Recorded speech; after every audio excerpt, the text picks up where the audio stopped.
ছিল? ওই সিচুয়েশনে আমাকে এত পরীক্ষা দিতে দিবে না, তো আমার ফোনটা সবসময় চেক করতো যে আমি কারোর সাথে কথা বলি কিনা। আমার নাম্বারে ফোন দিত, ওনারাই ফোন দিত যে আমি ওয়েটিং আছি কিনা। যে আম্মুর গাইডে ছিলাম সে সবসময় চোখে চোখে রাখতো। তো এক সপ্তাহ দেখলো যে আমি কথা বলতেছি না, কিন্তু ওনাদের বিশ্বাস যে আমি রিলেশনটা কন্টিনিউ করব, যতই গ্যাপ দেই না কেন কন্টিনিউ করব। তো আমাকে পরীক্ষা দিতে দিবে না, বলতেছে যে তুমি বিয়ে করো, ভালো পাত্র আছে। আমার কলেজ থেকেও গেছিল কয়েকজন সম্বন্ধ নিয়ে, যার কারণে আমার বিয়ে দিতে চাচ্ছিল। তো আমি বলছি ঠিক আছে, আমার পরীক্ষা দিতে হবে না, আমাকে কোনো কোর্সে ভর্তি করাই দেন। সাধারণত কি হয়, আপনাদেরকে বড় করে মেয়েদেরকে কোনো একটা সৎপাত্রে পাত্রস্থ করে বিয়ে শাদী দিয়ে দেয় নাকি? তাহলে মেয়েদের ক্ষেত্রে যেটা হয় যে ওনারা নিজেরাই অ্যাফেয়ার করে তাদেরকে নিয়ে আসে। কিন্তু এই আশ্রমের কোনো ছেলে হওয়া যাবে না? না, আশ্রমের ছেলে হওয়া যাবে না, কিন্তু যে কোনো অ্যাফেয়ার করতে পারে, কোনো সমস্যা নাই। আচ্ছা, কিন্তু আশ্রমের হওয়া যাবে না। Okay fine. তারপর তো আমাকে বললো যে তুমি বিয়ে করো। আমাকে ডাইরেক্টলি কেউ কিছু বলে না, যে কেন এটা করতেছো বা এইটার জন্য তোমাকে এটা করা হইলো, কিচ্ছু বলে না। কিন্তু আমার সাথে ওরকম বাজে বিহেভ করে। তো আমাকে যখন বিয়ের জন্য খুব ফোর্স করতে লাগলো, তখন আমি বললাম যে আমাকে কোনো কোর্সে ভর্তি করাই দাও, আমি ওর সাথে যোগাযোগ করবো না। আমাকে সেলাইয়ের কোর্সে ভর্তি করে দিল, যে এখানে 3 মাস একটা কোর্স করার পরে আমার একটা চাকরি হবে গার্মেন্টসে। আমি সব থেকে ভালো স্টুডেন্ট ছিলাম আমার ব্যাচের, কিন্তু আমার শুরু থেকেই যতটা লেখাপড়া করছি সবসময় আমার রেকর্ড ভালো ছিল, ডিসিপ্লিনও ভালো ছিল এবং রেজাল্টও ভালো ছিল। কিন্তু আমাকে পরীক্ষা দিয়ে দেবে না, আমাকে গার্মেন্টসে চাকরি করতে হবে। আর উনি খুব ভালো মতোই জানতো যে আমার দ্বারা এসব সম্ভব না। আমি শুধু লেখাপড়াই করছি, খেলাধুলা অন্যান্য যেসব কাজ এসব আমি করতে পারি না। ভর্তি করে দিল, আমিও যাইতাম ক্লাসে বেশ কিছুদিন, প্রায় 1 মাসের মতো গেছি। ওই সময় আমাকে ক্লাসে যাচ্ছি, তারপরে ক্লাস থেকে যখন বাসায় আসতাম তখন আমার সাথে 1-1.5 ঘন্টা, প্রায় দিনই 1-1.5 ঘন্টা এসে কথা বলতো যে ভালো ছেলে আছে, বিয়ে করো, তোমার ফিউচারে এইটা হবে ওইটা হবে, কিন্তু পরীক্ষা দেওয়া যাবে না, বিয়েই করতে হবে এবং এখনই সে বিয়েটা করতে হবে। বলে তুমি যদি চাও এই মাসেই বিয়েটা দিয়ে দিতে পারি, আমরা খুব ভালো ঘরের ছেলে, তুমি খুব ভালো থাকবা। কিন্তু আমি তো কাউকে বিয়ে করতে যাচ্ছি না, আমি চাচ্ছিলাম যেভাবে পরীক্ষাটা অন্তত দেই, কিন্তু পরীক্ষা দিতে দিচ্ছে না। সেই কারণে আমি এক পর্যায়ে মনে হয়েছিল যে দিবে না, শুধু শুধু আর কি করবো, এত দূর লেখাপড়া করলাম, আমার ইচ্ছা ছিলাম পরীক্ষাটা দিই, ভালো কোথাও লেখাপড়া করি, সেই কারণে আমি সুইসাইড করতে যাচ্ছিলাম। তো তুমি কি কোনো স্টেপ নিয়ে ফেলেছিলে সুইসাইড করার? রাইট, হ্যাঁ, বিভিন্ন রকম কাজ করতাম, ধরা খেয়ে যেতাম। যেমন আলমারির মধ্যে আসি, দেখা যেত অজ্ঞান হয়ে গেছি, বেশিক্ষণ থাকতে পারলাম না, অজ্ঞান হয়ে গেলাম। পরে ওই যে আম্মু আছে নজর রাখতো, তার একটু গ্যাপের চান্সটাই আমি নিতাম, সে আবার আসতো, তখন আলমারির ভিতর থাকলে তোমার মনে হতো তুমি সুইসাইড মারা যাবে এখানে? না, আমি কিছুক্ষণ পরে অজ্ঞান হয়ে যেতাম ওখানে। তো অজ্ঞান হয়ে গেলে ওখান থেকে তোমাকে যদি উদ্ধার না করে তাহলে তুমি ওখানে মারা যাবে, এরকম বিষয় আমার মনে হতো যে আমার কিছু একটা হবে। আর কি স্টেপ নিতে? তারপরে আমি দোতলা বাসা, তো দোতলার যে সিঁড়িটা, ওখান থেকে লাফ দিলে মুখের হাত পার অনেক ক্ষতি হবে, খুব খারাপ অবস্থা হয়ে যাবে। বিভৎস চিন্তাগুলো আসতো নিজের মধ্যে, বুঝতে পারছি। ওখান থেকে লাভ দিব। এবং তোমার যে স্ট্যামিনাটা, মেন্টাল যে স্ট্যামিনাটা, সেটাও অনেকটা দুর্বল। এটা তোমার বেড়ে ওঠার কারণেই হয়েছে সামহাও। এটা তারা বুঝতো, যে কারণে তারা খুব একটা শারীরিক চাপ দিতে পারতো না, যেটা মনে হয়েছে কথা শুনে। ওকে, সো সুইসাইডের প্রসঙ্গে ছিলাম আমরা। সাগর, তারপর? ও সুইসাইড করতে গেল, যে আমার সাথে এত প্রবলেমের পরে ও সুইসাইড করার পদক্ষেপ নিল। সুইসাইড করার আগে আমাকে ফোন দেয় যে আমি তো এই কাজ করে ফেলবো। আমি অনেক কষ্ট পাই, আমি 1 সপ্তাহের সাথে কথা বলিনি আমি। তারপরও ওর বাসার পিছনে, তখন বৃষ্টি পড়ছিল, বাসার পিছনে আমি প্রায় 3 ঘন্টা ধরে দাঁড়িয়ে আছি যে তুমি কিছু করো না, আমি আসি, আমি তোমার সাথে থাকবো, যেমন করেই হোক, যেভাবে হোক, আমি তোমার সাথে রিলেশন কন্টিনিউ করবো, তুমি কিছু করো না, তুমি কিছু করলে আমিও কিছু করে ফেলবো। তো অনেক চেষ্টার পর ও থামলো, আমার সাথে রাতের বেলা কথা বললো। আমি তখন বললাম যে আচ্ছা ঠিক আছে, তোমার যেহেতু তোমার পরীক্ষা দিতে দিবে না, তোমাকে ঠিকমতো বের হতে দিচ্ছে না ওখান থেকে, যে তুমি একদিন কষ্ট করে তুমি একটু পালিয়ে বের হয়েও দেখা করো আমার সাথে। তো ও কোনোভাবে ম্যানেজ করে দেখা করতো। তো আমি তখন ওকে বলি যে আচ্ছা ঠিক আছে, শুনো, তোমার জামা কাপড়গুলা তুমি বের করে নিয়ে আসতে পারবা কোনোভাবে? যে ও আমাকে বলে যে কীভাবে বের করে যায়। আমরা দুজন মিলে তখন বললাম যে আচ্ছা ঠিক আছে, তুমি অল্প অল্প করে তুমি যেই ইয়াতে নিয়ে যায়, তুই কোর্সে ভর্তি করাইছে, সেলাই কোর্সে, আচ্ছা ঠিক আছে, তুমি ওখানে যাওয়ার সময় ব্যাগে করে প্রত্যেকদিন অল্প অল্প করে কাপড় নিয়ে আসবা। অল্প অল্প করে কাপড় নিয়ে আসতো, ও ফ্রেন্ডের বাসায় থাকতো, কয়েকটা ফ্রেন্ডের বাসায় আলাদা আলাদা করে রাখতো। প্ল্যানটা হচ্ছে আপনি ওকে বের করে নিয়ে এসে বিয়ে করবেন বা এরকম কিছু একটা? ওকে, এভাবে প্ল্যান করছি। তো ও এভাবে বের করতো। যখন দেখা গেছে যে ওকে খাবারের কষ্ট দিচ্ছে আর জোর করে, ওরা কিন্তু নজর রাখতো, ওরা কিন্তু প্রায় বুঝে গিয়েছিল, ঠিক আছে, যে ও আমার সাথে রিলেশন এখন খুব ভালোভাবে আছে, কন্টিনিউ করতেছে। ও আমাকে ছাড়বে না। তো কি করলো, আমাকে ফোন দিত, ও যখন ভিতরে থাকতো আমাকে ফোন দিত, ফোন দিয়ে গালিগালাজ করতো, তখন অনেক হুমকি দিত যে এই করব ওই করব, তোমার ক্যারিয়ার কিভাবে নষ্ট করা যায় এভাবে করব। তো আমি যে প্রথম চাকরিটা পেয়েছিলাম সেই চাকরিটার রেফারেন্স কিন্তু তারা দিছিল, তাদের জন্যই আমি ওই চাকরিটা পেয়ে গেছিলাম। তো আমি ভাবলাম যে আচ্ছা ঠিক আছে, আমি ওকে নিয়ে যেহেতু চলে যেতে চাচ্ছি, আমি যদি এখানে থাকি ওরা আমাদের তো ধরে ফেলবে, আর ওরা আমার চাকরিটা নিয়ে এমনও দেখা গেছে যে চাকরি থেকে তাদের যেহেতু চেনাশোনা, তাদের রেফারেন্সে তারা বাদ দিয়েও দিতে পারে। তো আমি কী করলাম যে আমি আরেকটা জায়গায় পরীক্ষা দিচ্ছি, আরেকটা চাকরির জন্য খুঁজছি। কিছুদিন খোঁজার পর আমি একটা চাকরি পেয়ে যাই, সেটা হচ্ছে নারায়ণগঞ্জ, আমি যেখানে এখন আছি সেখানে নারায়ণগঞ্জ আরেকটা প্রতিষ্ঠানে আমি চাকরি পেয়ে যাই। তো ওখানে আমি বাসাটা শিফট করে নিয়েছি। আমার বাসা বলতে তখন ছিল হচ্ছে মাত্র বেড আর হচ্ছে সামান্য কিছু জামা কাপড়, এই তো ওর জামা কাপড়ও বের করে নিয়ে আসে। তারপরে একদিন সময়টা দুপুরবেলায় ছিল, তো আমাকে বলে যে আচ্ছা ঠিক আছে, আমি কিন্তু সব কিছু বের করে ফেলছি, এখন আমি কি করবো। আমি বললাম যে আচ্ছা আমি অফিসে আছি, আমি কালকে সকালবেলা আসবো ভোরবেলায়, তুমি একটা কাজ করো, তুমি ভোরবেলায় যেহেতু তুমি ইয়াতে যাবে কোর্সে যাবে, যে একটু ভোর দিকে বের হইও। তো পরদিন ভোরবেলায় বের হয়, তো আমি ওকে নিয়ে চলে আসি এদিক দিয়ে। ওর যে নাম্বারটা ছিল আমি এই নাম্বারটা বন্ধ করে দিচ্ছি, আমি আমার নাম্বারটা বন্ধ করে দিয়ে আমি ওখানে আসি। তো আছি এখন নতুন একটা বাসায় উঠছি, যেহেতু ওখানে চাকরি করছি, নতুন বাসায় উঠছি। প্রথমে আমি বিয়ে করি নাই, প্রথমে যেহেতু সাবলেট উঠছি, তো ওখানে আমি যেহেতু 3টা রুম আছে, 2টা রুম আর একটা হচ্ছে হল রুম। তো আমি বাসায় পরিচয় দিলাম যে এটা আমার ওয়াইফ, তো ওভাবেই নিয়ে গেছি। তো একটা মাস ও বাইরে থাকতো, মানে ও ভিতরে আমার রুমে থাকতো আর আমি বাইরে থাকতাম, এভাবে চলতাম। তো পাশের ভাবিরা বললো যে কি এরকম করে থাকেন, আমি ছিলাম একটু ঝগড়াঝাটি হয়েছে। তো পরে মাসে যে বেতনটা পাইছি, আমি প্রথম বেতন পেয়ে আমি ওকে বিয়ে করি। এটা আমার কতগুলো কলিগের সাহায্যে, যে তারা টাকা পয়সা বা এভাবে বিয়েটা দেয়। কত সালে বিয়েটা হলো? এটা হচ্ছে 2017। ওকে, মানে 2017 কত কোন মাসে? এটা হচ্ছে জুলাই মাসে, বেশ কিছুদিন হলো আর কি। হ্যাঁ, জুলাই মাসের 7 তারিখে আমরা বিয়ে করি। বিয়ে করার পরে আমাদের খবর কিন্তু ওরা জানে না, ওই অনাথ আশ্রমে কেউ জানে না, পালিয়ে এসছে। হ্যাঁ, তো অনাথ আশ্রমে কেউ জানে না। তো আমরা ঠিক মতোই চলছি, ভালো মতোই চলছি, 2 মাস খুব ভালোভাবেই চললাম। একদিন আমি কাজের ক্ষেত্রে নারায়ণগঞ্জে যেহেতু গেছি, কাজের ক্ষেত্রে যাওয়া হয়, তখন ওখান থেকে যে অনাথ আশ্রমে একজন ভাই আছে, সেও আবার নারায়ণগঞ্জে কোথাও জব করতো, সে আমাকে দেখে ফেলছে, এবং দেখে ফেলে সে আমার পিছু নিছে, আমি সেটাও জানি না, আমি তাকে দেখিনি। পরে আমি যে বাসায় থাকতাম, যে অফিসে কাজ করতাম, দেখি কন্টিনিউ সে আমাকে ফলো আপ করতো। তো এইভাবে করে সে আমার প্রত্যেকটা খবর জানে, আমি কোন দোকান থেকে লোড করতাম, দোকানে আমি দেখা গেত আমি প্রত্যেকদিন কিন্তু লোড করা লাগতো, যেহেতু আমি চাকরি করি, আমার চাকরির ক্ষেত্রে তো আর বাইরে বের হতে পারবো না। আমার অফিসটা এমন জায়গায় ছিল, যদি মোবাইলে টাকা না থাকে তাহলে আমার অনেক দূর যেয়ে তারপর মোবাইলে টাকা ভরতে হয়। তাই প্রত্যেক রাতের বেলা আমি বাসায় ঢোকার আগে মোবাইল নাম্বারটা লোড করে তারপর ঢুকি। তো ওখান থেকে ও নাম্বারটা পেয়ে যায়। একদিন আমি অফিসে আছি, তো ওখান থেকে ফোন আমি নর্মালি কেউ চিনি না, আননোন নাম্বার। তো ফোন ধরছি, তখন আমার কথা জিজ্ঞেস করে যে তুমি কোথায়।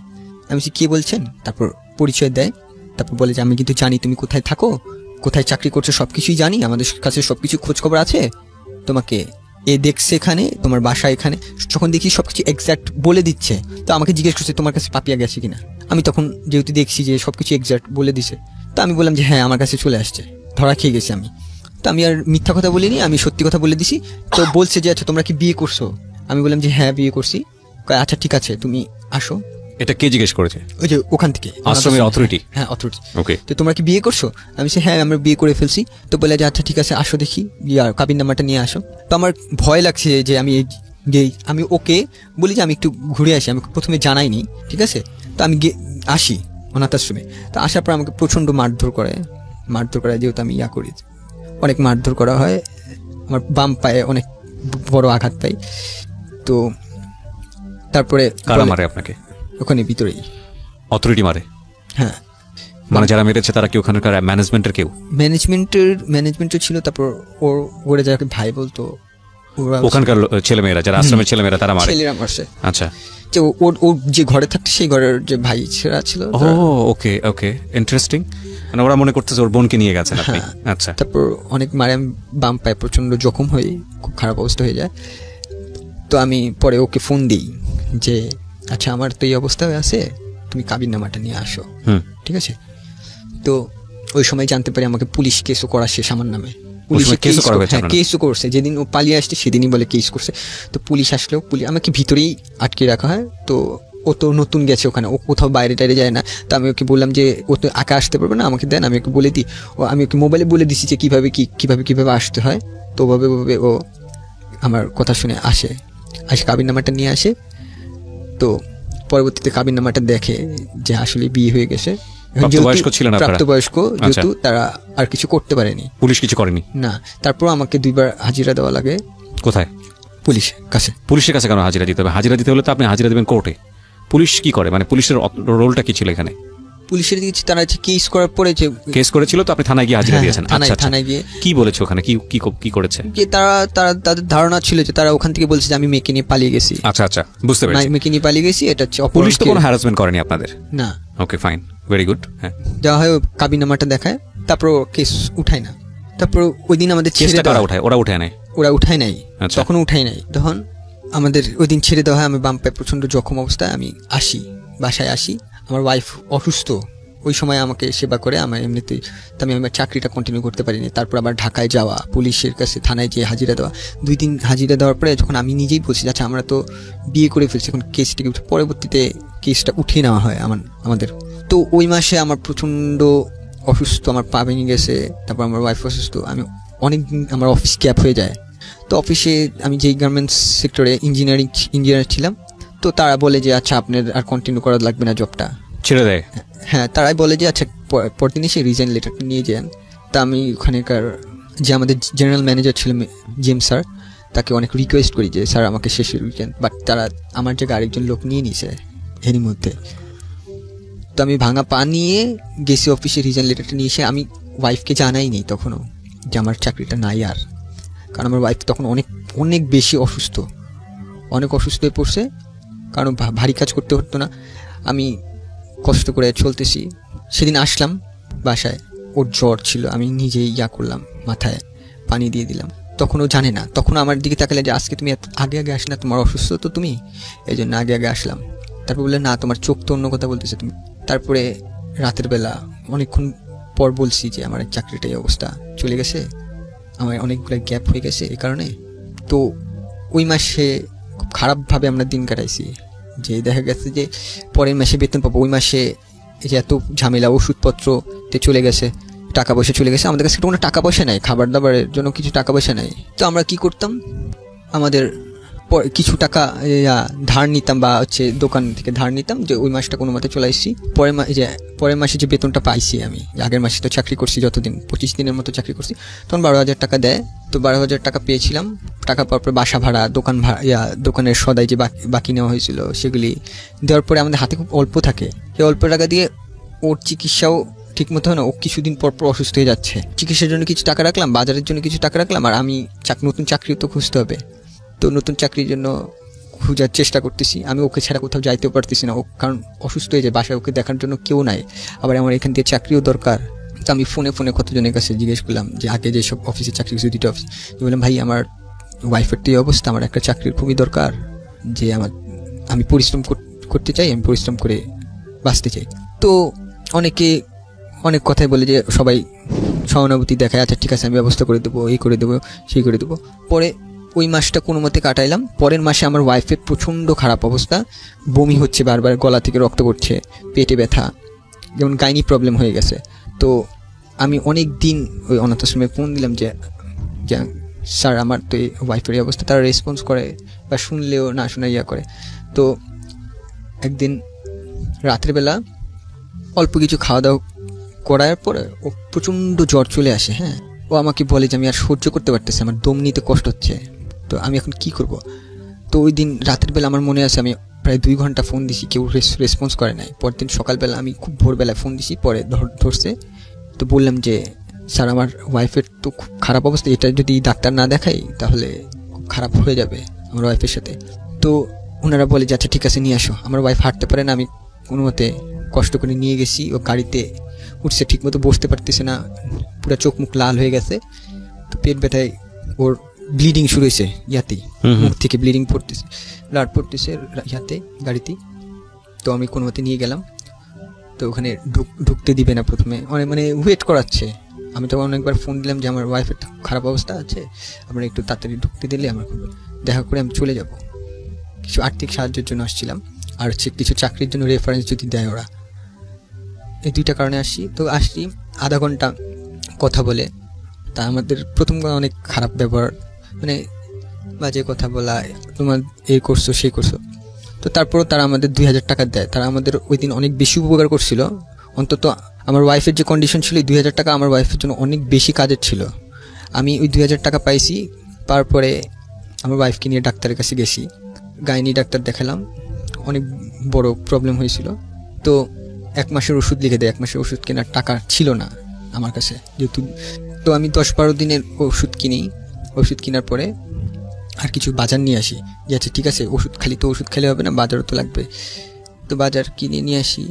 এভাবে করে মোটামুটি একটু সুস্থ বা একটু কথা বলতে পারে বা আগের মতো ব্যথা যন্ত্রণা করে না বা রক্ত পড়াটা একটু কমে গেছে। তো তখন কি করলো, আমাদের যে ছিল, যে দোকানে আমরা সদাই নিতাম বা বাকি নিতাম, সে দোকানদার বলে আচ্ছা ঠিক আছে আপনার তো চাকরি না, আপনি চাকরির কোনো ব্যবস্থা করতে পারবেন না, আপনি সদাই নেওয়া বন্ধ করে দিয়েছে। পুরো সদাই নেওয়া বন্ধ। আমার বাসা ভাড়া 1 মাসে দিছি, পরে বাকি হয়ে গেছে। ওই 1 মাস দিতে পারি না, বলছি চাকরি পেলে একবারে দেবো। তো এইভাবে পুরো এপাশ দিয়ে আমাদের টর্চার শুরু করলো। আমার কিছু বাকি দিতে দিছে না, আমরা খাবো কীভাবে চলবো, কারণ আমার কাছে টাকা পয়সা তেমন ছিল না। তো আমি অনেকভাবে চেষ্টা করতেছি। অনেকে বলছে আচ্ছা ঠিক আছে আসো তুমি আমার সাথে দেখা করো। গেছি, দেখা করতে গেছি। আমি 3 ঘন্টা দাঁড়িয়ে আসি।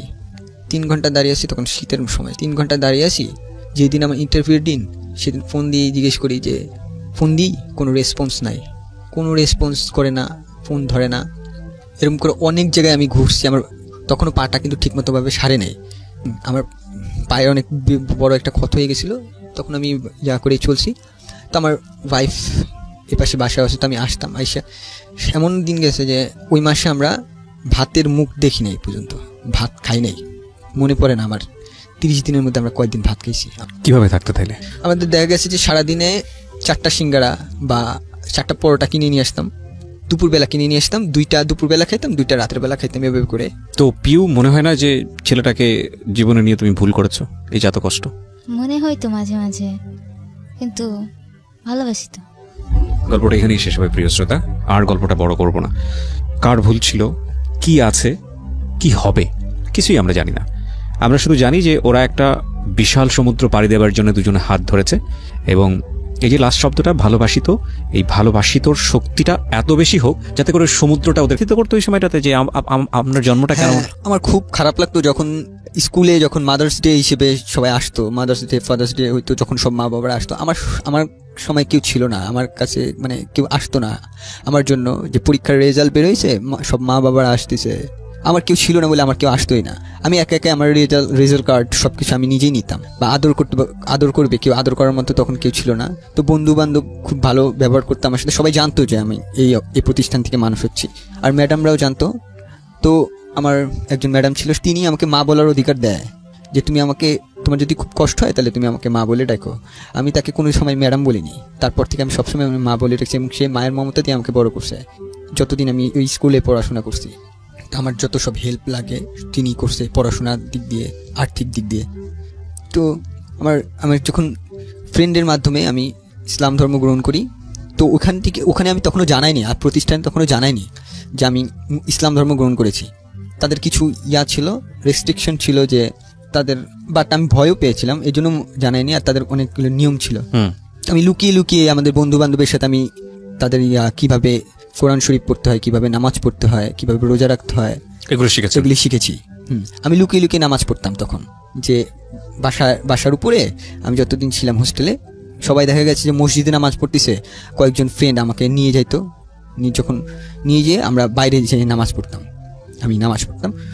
তো আমি ওই সময় শুভ ভাইয়ের সাথে কথা বলি যে শুভ ভাই, আমি তো এই পরিস্থিতির মধ্যে আছি, আমি যতদিন আমাকে হেল্প করবে এরা, ততদিন আমি প্রকাশিত করতে পারবো না। তো শুভ ভাই আমাকে সুযোগ করে দেয় যে শীতে সে আমাদের হোস্টেলের পাশে একটা বাসা ভাড়া নেয়। সে যেহেতু আমাকে ইসলাম ধর্ম গ্রহণ করেছে, সে আমাকে খুব স্নেহ করতো। তো আমাকে সে ওখানে ব্যবস্থা করে দেয় নামাজ পড়ে, তোমার 5 ওয়াক্ত নামাজ যদি পড়তে চাও তুমি আমার বাসায় এসে পড়তে পারো। আচ্ছা। তো আমি ওইভাবেই কন্টিনিউ করতাম, যে দেখা যেত আমি খালি ফজরের নামাজটা পড়তে পারতাম না তার বাসায়। ফজরের নামাজটা আমি আমার রুমেই পড়তাম, আর বাকি সব নামাজটা আমি তার বাসায় পড়তাম। তারপর আমি এভাবে বড় হচ্ছি। বাট আমি খুব করে চাইতাম যে আমার সবাই জানুক ইসলাম ধর্ম গ্রহণ করেছি, সবাই জানুক, বা অনাথ আশ্রমের সবাই জানুক যে আমি ইসলাম ধর্ম গ্রহণ করেছি। বাট কেউ এই জিনিসটা মানতে পারবে না কি, সেজন্য আমি বলিনি কাউকে। তো আমি এভাবে করে ক্লাস 9-এ উঠি। 9-এ ওঠার পরে শাহনাজ ম্যাডাম চলে যায়, স্কুল থেকে চলে যায়। এভাবে করে আমি এসএসসি পরীক্ষা দিই। এসএসসি পরীক্ষা দিই 2010। পরিচয় কবে থেকে আপনার? আমি ছোটবেলায় যেখানে মানুষ হয়েছি সেখানে যেতাম, মাঝে মাঝে যাইতেন, মানে হ্যাঁ। শেকরের যেখানে হ্যাঁ। আসলে। হ্যাঁ, ওকে। তো অকেশনে যেতাম। তো অকেশনে এক অকেশনে গেছি, সেটা ঈদ ছিল। তো আমি ওখানে ঘোরাঘুরি করি, সবার সাথে কথাবার্তা বলি। তো কথা বলতে বলতে আমি একজন মেয়েকে দেখতে পাই, একটা মেয়েকে দেখতে পাই। তো আমি জিজ্ঞেস করি আমার বোনকে যে আচ্ছা এই মেয়েটা কে, এর নাম কি? বোনটাকে ওইখানে পরিচিত কেউ ওখানে। একজন ছিল যে আপনার বোন? ওকে ওকে। জিজ্ঞেস করি যে এই মেয়েটাকে, নাম কি, কোন ঘরে থাকে? তো ও নাম বলে পাপিয়া। আমি ঘর বলতে কি এরকম অনেক ঘর আছে ওখানে? হ্যাঁ, ঘর আছে। আচ্ছা। আর মেয়েরা শুধু আলাদা করে থাকতো, ছেলেরা আলাদা করে থাকতো, তাই কি? না না না, না। বাপি একই একটু ঘরের শুনি। মধ্যে কম্বাইন্ড হিসেবেই থাকতো। ছেলে মেয়ে একসাথে থাকতো? হ্যাঁ, ছেলেদের মানে যারা এক 12 ঘরে থাকতো তারা ভাই বোন জানতো নিজেদেরকে, হ্যাঁ, তাই কি? মানে ওখানে হাউস হচ্ছে 15টা। আচ্ছা। তো 15টা হাউসে 10 থেকে 12 জন করে বাচ্চা থাকতো আচ্ছা। পার হাউসে। একই বয়সের কি তারা? না না না না, বিভিন্ন বয়সের থাকতো, তবে মানে 7-8 বছরের বেশি নিত না ওখানে। আচ্ছা। তো কত বছর ওখানে- পর্যন্ত এলাও করতো, থাকতে ওখানে পারতো? 12-13 বছর পর্যন্ত ছেলেরা থাকতো, তারপরে তাদেরকে আলাদা জায়গা দিতে হতো? ওখানকার আরেকটা শাখায় পাঠানো হতো, আচ্ছা। শুধুমাত্র ছেলেরা। ছেলেরা। আর আর মেয়েরা? মেয়েরা যারা মানে ম্যাট্রিক ইন্টার পরীক্ষা পর্যন্ত ওখানেই থাকতো, তারপরে তারা বিভিন্ন জায়গায় লেখাপড়া করার জন্য যাইতো এবং সেখানেই তাদের হোস্টেলের ব্যবস্থা করা হতো। তারা ওখানে থাকতে পারতো না, কারণ মানে আমরা চলে যাচ্ছি, নতুন আসবে, সেই কারণে ওখান থেকে আমাদেরও চলে যেতে হতো। তো মা কি থেকে যেতেন নাকি মা বদল হতেন? না, মা বদল হতেন একটা নির্দিষ্ট টাইম পর, যেমন তার বয়স হয়ে গেছে বা সে অসুস্থ হয়ে গেছে, তার পক্ষে সম্ভব না তখন এই বদল হতেন। কাজগুলো, এছাড়া তখন মা মানে change হতো। কন্টিনিউয়াসলি থেকে যেতেন, মা হ্যাঁ। নতুন নতুন বাচ্চা পেতেন, তাদেরকে সন্তানের মতো লালন এবং করতেন। ঈদ যে কোনো অকেশনে সে বাসায় যেত না, আমাদের সাথে তাকে ঈদ করতে হবে। এই মারা সাধারণত কারা? এরা কারা? ওনারা মানে ফ্যামিলিতে মনে করেন কোনো সমস্যা হলে হাজবেন্ডের সাথে অনেকের ছাড়াছাড়ি হয়ে যায়, আচ্ছা আচ্ছা। অনেক রকম সমস্যা থাকে ফ্যামিলির, মানে ফ্যামিলি থেকে বঞ্চিত, বিভিন্ন জায়গা থেকে বঞ্চিত। নিজের লাইফ নিজেকে কন্টিনিউ করতে হবে। এছাড়া ফ্যামিলি কোনো- আছে কিন্তু তার নিজের লাইফ নিজেকে কন্টিনিউ, সে বিবাহিত, অবশ্যই বিবাহিত, কিন্তু তার নিজের লাইফ নিজেকে কন্টিনিউ করতে হবে। সে আর বিয়ে করবে না বা অনেক রকম সমস্যা থাকে। হাজবেন্ডের সাথে ডিভোর্স হয়ে গেছে বা হচ্ছে কখনো বাচ্চা হবে না তার, তো এই হাজবেন্ড এই ছেড়ে ধরনের চলে গেছে, মহিলারা ওখানে job এরকম করতে সমস্যার উপায় কারণে নেই, নিরুপায়, জি, এই নিরুপায়। ধরনের ওনারা যান এবং কিছু কন্ডিশন মেনে নিয়ে তারা মা সাজেন, তাই তো? হ্যাঁ। জি। আমার আসলে এত ইন ডিটেল কখনো জানা হয়নি। প্রথম কথা হচ্ছে, যারা অনাথ আশ্রম দেন, যারা কাজ করেন, তারা নিশ্চয়ই এই বাচ্চাগুলোর ভবিষ্যৎ কিভাবে ভালো হবে সেটা ভেবেই কাজটা করেন, এবং এখানেও একটা সিস্টেম মেনটেন করতে হয়। সুতরাং সেই জায়গা থেকে অবশ্যই তারা সম্মান পাওয়ার যোগ্য। যুগের পর যুগ ধরে তারা এই কাজটা করে যাচ্ছেন, নইলে এই বাচ্চাগুলোর কি হতো, তাই না? কিন্তু আমরা যেহেতু একটা পরিবারে বড় হই, আমি তো একটা পরিবারে বড় হয়েছি, তুমি করেই বলি তোমাদের দুজনকে, তোমরা যেহেতু পরিবারটা পাওনি, সুতরাং এই পরিবারের জায়গাটা থেকে একটা কষ্ট হচ্ছে তোমাদের দুজনের জন্য। এটা আমার অনেক লিসনারির হচ্ছে, যেটা হয়তো তোমরা বুঝতে পারতেছো না আসলে, কারণ পরিবারের টেস্টটা হয়তো তোমরা কখনোই পাও নাই। পেয়েছো কি? আমার তো মনে হয় পাওনি। তোমার ক্ষেত্রে কি হয়েছে পিউ? তুমি কবে এসছো? আমি আসছি 6 বছর বয়সে। তার মানে তুমি একটা ফ্যামিলিতে ছিলা? তোমার না না না, তাহলে আমি মানে আমার খুব ছোটবেলায়, আমার বয়স যখন 4 তখন আমার মা মারা যায়। তো আমি আঙ্কেল বলে ডাকতাম একজনকে, তো উনি আমাকে তার বাসায় রাখে। বাবা কোথায় ছিল? আমার বাবা মারা গেছে আগে। তোমার বয়স তখন 4 যখন মা মারা যায়। হ্যাঁ, ফ্যামিলির আদার মেম্বাররা, তোমার ভাই বোনেরা কেউ ছিল না? সবাই গ্রামে থাকতো। তোমার মা তোমাকে নিয়ে শহরে থাকতো? মানে আমি ছোটবেলায় আমার নানির কাছে ছিলাম, আচ্ছা। তারপর নানির কাছ থেকে আমি আমার মার কাছে আসি। মা কোথায় থাকতো? আমার মা থাকতো ফরিদপুরে। ফরিদপুরে? কোথায় থাকতো, মানে কার কাছে থাকতো? আমার মা ফরিদপুরে, মানে আমি ঠিক জানি না, এখনো পর্যন্ত কোনো খোঁজখবর পাইনি। তুমি তোমার মার কাছে থাকতে আগত তুমি জানো না? আমি ঠিক বুঝলাম না, মানে তুমি এমন কিছু কি আছে যেটা গোপন করতে চাচ্ছ এরকম না কিছু? না না, আমি এটা জানতে পারছি অনেক পরে। না, তুমি তোমার মার কাছে যখন ছিলে তখন তোমার মা কি করতো? মা ফরিদপুরে কি করতো, কার কাছে থাকতো? আমি বুঝাই বলি জি, বিষয়টা। হ্যাঁ। আমি যখন অনাথ আশ্রমে আসলাম, তো তখনও আমি একটু বোকা টোকা টাইপের মানুষ। আমি সবার সাথে অনাথ আশ্রমে আসার আগে তো একটা ঘটনা আছে। মানে কেউ তো- আসার আগেরটা আমি নিজেও ঠিকভাবে জানি না। আমার কত বছর বয়সে আসো তুমি? আমি 6 বছর বয়সে আসছি। 6 বছর কিন্তু আসলে তো তোমার নিশ্চয়ই সেন্স থাকার কথা, তুমি কোথা থেকে কোথায় আসতেছো। না, আমার একটা সমস্যা আছে, আমি ঠিক মনে রাখতে পারি না। তো আচ্ছা। আমি যখন আসি, আসার পরে আমি মানে বছরের শেষের দিকে আসি, কোন একটা ইয়ারে নভেম্বর মাসে আসি। তো পরের বছরে আমি ক্লাস 2-তে ভর্তি হই। একটু থামাচ্ছি তোমাকে। 6 বছরের বয়সে তুমি যখন আসো, তার আগে তুমি কার কাছে ছিলে? আঙ্কেলের কাছে ছিলাম, আমার শুধু এইটুকুই মনে ছিল। কোন এক আঙ্কেলের কাছে? জি, আমি আসার আগে আমার এটুকুই মনে ছিল যে আমি আঙ্কেলের কাছে আছি। আমি ওনাকে আব্বু বলতাম, পরে জানতে পারছি যে উনি আমার বাবা না। পরে তুমি জানতে পেরেছো? জি। সেটা অনাথ আশ্রমে থাকার কতদিন পরে? আমি যখন ম্যাট্রিক পরীক্ষা দিব তখন জানতে পারছো? তখন জানতে পারছি। তো তার আগে তো তোমার মা ডাকের একটা অভ্যাস হয়ে গেছে 6 বছরের আগে, নাকি কাউকে মা ডাকোনি? না, কাউকে মা ডাকিনি। আমি আমার আম্মু 6 বছর আগের মেমোরিটা কি তোমার? কি মেমোরি? শুধু এই আঙ্কেলের কাছে আছো এতটুকু মেমোরি, নাকি আর কিছু নাই মাথায়? না, আর কিছুই আমার মাথায় না, আমার কিছু মনেও নাই। Very interesting. তো কি ঘটনা কি ছিল তোমার ফ্যামিলির আসলে? আমি যখন ক্লাস 10-এ পড়ি তখন আমার নানি আমার সাথে দেখা করতে আসে। ওনার বয়স 103 ছিল, খুবই বয়স্ক ছিল। উনি একটা লোককে নিয়ে আসছিল। তো তখন আমার নানি জানায় যে আমি আমার নানির কাছে ছিলাম। আমার মা খুব অসুস্থ ছিল। তারপর আমার মা আমাকে নিয়ে যায়, বেশি দিন রাখতে পারেনি, আমার আম্মু অসুস্থ থাকার কারণে মারা যায়। তো আমাকে একটা স্কুলে ভর্তি করে দিয়েছিল আমার আম্মু। তো স্কুলের হোস্টেলে রাখতো, ওখান থেকে কিছু সুযোগ সুবিধা দিত। আর্থিক অবস্থা ভালো ছিল না, যার কারণে আমার আম্মু হোস্টেলে থাকতাম আমি। কোনো একদিন রাতেবেলা আমার আম্মু মারা যায়। তো পরের দিন আমার স্কুল ছিল, আমি স্কুলে ছিলাম। ওখান থেকে আমাকে নিয়ে আসা হয় বাসায়। নিয়ে আসার পর আমাকে জানানো হয় যে তোমার আম্মু আর নাই। তারপরে খুব ছোট ছিলাম তো আমি ঠিক কান্নাও করি নাই। তারপরে আমাকে ওই আঙ্কেলটা নিয়ে যায় বাসায়। আঙ্কেল অবিবাহিত ছিলেন তখন। এই আঙ্কেলটা আসলো কেন? কোথা থেকে আসলো? এই আঙ্কেলটা ওনাকে আঙ্কেল বলে, উনি স্কুলের টিচার না, বাট স্কুলের সাথে পরিচিত। কোনো টিচারদের সাথে তোমার পরিচিত ফ্যামিলির কোনো ছিল সম্পর্ক ছিল না? না, কোনোই সম্পর্ক নাই। তো আঙ্কেল তোমাকে কেন অ্যাডপ্ট করলো? ওই ছোটবেলা থেকে আমি যে স্কুলে পড়তাম, তো স্কুলের মালিক যে ওটা এরকম অনাথ আশ্রমের মতোই। আচ্ছা। তো ওনার সাথে ভালো মতো টিচারদের সাথে ভালো সম্পর্ক থাকার কারণে ওনারাই এনার সাথে আমার পরিচয় করে দেয়। আচ্ছা আচ্ছা। তো উনি খুব আদর করতো আমাকে। খুব ছোট ছিলাম আর আমি ছোটবেলা থেকেই একটু বোকাটোকা টাইপের, মনে করেন 6 বছর বয়সে অনেক কিছু মনে থাকে, কিন্তু আমার কিছুই মনে থাকে। উনি আপনাকে কতদিন রাখে? উনি আমাকে 1-1.5 বছরের মতো রাখে। রাখার পরে তারপরে অনাথ আশ্রমে দিয়ে দেয়? হ্যাঁ, উনি আমাকে ঢাকায় নিয়ে আসে। বাবারকে নিয়ে কোনো ইনফরমেশন দিয়েছে আপনাকে কেউ?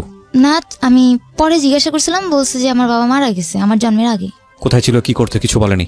না, আমার বাবা কিশোরগঞ্জে ছিলেন। আচ্ছা। তো মারা গেছে, মারা যাওয়ার পর আমার আম্মু চলে আসে ফরিদপুরে। আচ্ছা। আমার আম্মু সিলেটে ছিল, তো উনি ফরিদপুর চলে আসে। তো বাবার বাড়িতে, বাবার ভিটামাটি, বাবার তোমার কোনো কেউ আমার সাথে যোগাযোগ করে নাই, বা আমার আম্মুর ফ্যামিলির সাথে কেউ যোগাযোগ করে নাই। তারা বিয়ে করেছিল কেন? দুজন দুজনকে পছন্দ করে এরকম কোনো কিছু? না, ফ্যামিলিতেই আমি ঠিক এটা বলতে পারবো না। আমার নানি আমাকে যতটুকু বলছে আমি ঠিক ততটুকু। নানি নিশ্চয়ই এতদিনে বেঁচে নেই? না, তখন বয়স ছিল 103, উনি হাঁটতে পারেন না। তোমার বাবার ঠিকানাটা কোথায়, কোথায় থাকে, বাড়ি কোথায়, কি অবস্থা, কিছু তুমি জানো না? না, আমি আর খোঁজ নয়? পরবর্তীতে আমি খোঁজ নিয়েছি, সেটা ধারাবাহিকভাবে বলবো। ওকে, ফাইন। আমরা যে জায়গাটায় ছিলাম, যে আপনি তখন ক্লাস 9-এ, রাইট? ক্লাস 9-এ থাকা অবস্থায় আপনার এই পাপিয়ার সঙ্গে পরিচয়, এবং পাপিয়াকে ভালো লেগে যায়, এই কারণে পাপিয়ার নামটা আপনি জানলেন। পাপিয়া তখন কোন ক্লাসে? আমি তখন 6-এ হবে। 6-এ। বলেন তারপর। তো আমি জিজ্ঞেস করি আমার বোনকে যে এই মেয়েটা কে, কোন ঘরে থাকে, নাম কি। তো আমাকে বলে যে নাম পাপিয়া, এত নম্বর ঘরে থাকে। তো ওখান থেকেই আমি ভালো লেগে যায়, প্রথম দেখাতে খুব ভালো লেগে যায়। তা আমি ওকে দেখার জন্য যেসব অকেশনে আমি না যেতাম, আমি তখনও কিন্তু জানাইনি যে আমি কিন্তু মুসলিম হয়ে গেছি। দেখা গেছে যে কোনো পূজা হচ্ছে ঘরে, আমি পূজাতে সচরাচর আগে যাইতাম না। তো আমি ওই সময় যাওয়া শুরু করছি। আমি কোনো রীতি রেওয়াজ মানি না, বাট আমি ওকে দেখতে চাই, জাস্ট দেখতে ভালো লাগে। যে ওর ঘরটা একটু আমার ঘরের সামনেই ছিল, তো ওকে দেখা যেত, তো আমি এই জন্য যাইতাম। তো এরকম করে কতদিন পার আমি ওকে বলিও নেই সাহস করে যে তোমার নাম কি। আমি নিজে জিজ্ঞেস করিনি যে তোমার নাম কি, কোন ক্লাসে পড়ো, কিছুই জিজ্ঞেস করিনি। কারণ ও দেখতাম যে ওর আচার আচরণ, যে আমি জিজ্ঞেস করছি আমার বোনকে ওর আচার আচরণ কীরকম, বা ও কীরকমভাবে মানুষের সাথে মিশে। তো বলে ও কোন ছেলের সাথেই কথা বলে না। তো আমি ওর যাইনি যে আচ্ছা ঠিক আছে, ও কোনো ছেলের সাথে কথা বলে না, যেহেতু আমি আর যাবো না ওর কাছে। তো আমি ওভাবে করেই খালি দেখতে আসতাম। তো আমার এসএসসি পরীক্ষা শুরু হয়ে গেছে। এসএসসি পরীক্ষার সময় তো আমাকে দোয়া নিতে হয়, আমি আবার যাই ওখানে। তো তখন কিছু একটা পার্টি হচ্ছিল, যে দেখা যাচ্ছে মাসের শেষে কিছু ভালো খাবার দাবার সব বাসা থেকে একসাথে নিয়ে কিছু পার্টি। ও পার্টিতে আমি যাই, যেহেতু আমাদের পরীক্ষার 2 মাস বাকি আছে। তো সব ঘরে দোয়া নিতে যাই। আমি ওর বাসায় যাই। ওর বাসায় আমি অনেকক্ষণ থাকি। তো প্রথম ওর কাছে জিজ্ঞেস করি তোমার নাম কি। ও আমাকে জাস্ট বলে পাপিয়া। তো তারপরে আর ওর আমার সাথে কথা বলে না, চলে যায়। তো আমি এসএসসি পরীক্ষা দিলাম। এসএসসি পরীক্ষা দেওয়ার পরে আমার যেহেতু কেউ না, আমাকে নিজের ডিসিশন নিজেই নিতে হবে। ওখান থেকে বলে দিছে যে তুমি তোমার নিজের ডিসিশন নিবা, যেহেতু তুমি এসএসসি পরীক্ষা দিছো, তুমি কোথায় ভর্তি হবা, কিসে পড়বা, কোন বিষয় নিয়ে পড়বা, সব নিজেই বলবা। তো আমি নিজেই ডিসিশন নিলাম। তো দেখা গেছে যে আমার এতটুকু মনে হলো, যেহেতু আমি এতিম, আমাকে নিজে বড় কাজ করে খাইতে হবে। তো আমি যদি জেনারেল লাইনে পড়ি তাহলে আমার পড়ার সময়টা অনেক বেশি হয়ে যায়। আমি যদি কারিগরি লাইনে পড়ি তাহলে আমি অল্পতে কোনো পড়াশোনা শেষ করে আমি কাজ করতে পারবো। তো আমি কারিগরি লাইনে চলে যাই, আমি নরসিংদীতে ভর্তি হই। নরসিংদীতে ভর্তি হওয়ার পর টোটালি আমি ওখান থেকে তো প্রথম সেমিস্টার ক্লাস করি নেই, আমি ঢাকায় চলে আসতাম। ঢাকায় চলে এসে স্কুলে ও যে আমার পাপিয়া যে স্কুলে পড়তো সেই স্কুলে আসতাম ওকে দেখার জন্য। প্রথম সেমিস্টারটা এভাবেই গেল। প্রথম সেমিস্টার খুব খারাপ হয়ে যায়, আমার রেজাল্ট সবচেয়ে লো রেজাল্ট হয়। তো এরপর থেকে আমাকে ওখান থেকে বের করে দিবে, যে আমার রেজাল্টটা খুব খারাপ ছিল বলে বের করে দিবে, পড়াশোনা করো না তুমি, ঢাকা থেকে লাভ কি, ইঞ্জিনিয়ারিং কোর্স, এই পড়াশোনা না করলে চলবে না, এবং অনেক করে বকাঝকা করে। তো আমি আর যাইতে পারি না ওকে দেখার জন্য। তো পরে সেকেন্ড সেমিস্টার থেকে আমি, ওরই এক বন্ধু ছিল, ছেলে বন্ধু, যে আমাকে ভাইয়া বলে ডাকতো, তার সাথে আমার কথা হয়, ঠিক আছে। ফেসবুকে নক করি, যে সবার কথা জিজ্ঞেস করি, আমি ইনডাইরেক্টলি ভাবে ওর কথা জিজ্ঞেস করি সবসময়, যে তোদের ব্যাচের কে সবচেয়ে ভালো স্টুডেন্ট। সবাই বলে যে পাপিয়া ভালো স্টুডেন্ট। আমি বলছি তুই পাপিয়ার মতো পড়াশোনা করিস না কিছু, যে পাপিয়াকে দেখছি যে তোর চেয়ে একটু বোকাশোকা আছে, সহজ সরল, ও কিছু বুঝে না, তুই তো চালাক আসিস, তুই ঠিক মতো পড়াশোনা কর। এভাবে করে আমি প্রত্যেক দিন খোঁজ খবর নিতাম। তো ওখানে পড়াশোনা করতেছি, ওর পাপিয়ার এসএসসি পরীক্ষা তখন শেষ হয়ে যায়। ও তখন ভিতরেই অনাথ আশ্রমে যে কিছু বাচ্চারে পড়াশোনা করায়। তো পড়াশোনা করে পড়ে, যেহেতু কোনো টিচার রাখেনি বাচ্চাদের পড়াশোনার জন্য, যেহেতু ওকে দিয়ে পড়াচ্ছে, তো ওখান থেকে কিছু টাকা পায়। তো ওখান থেকে একটা ও মোবাইল কিনে এবং সিম কিনে।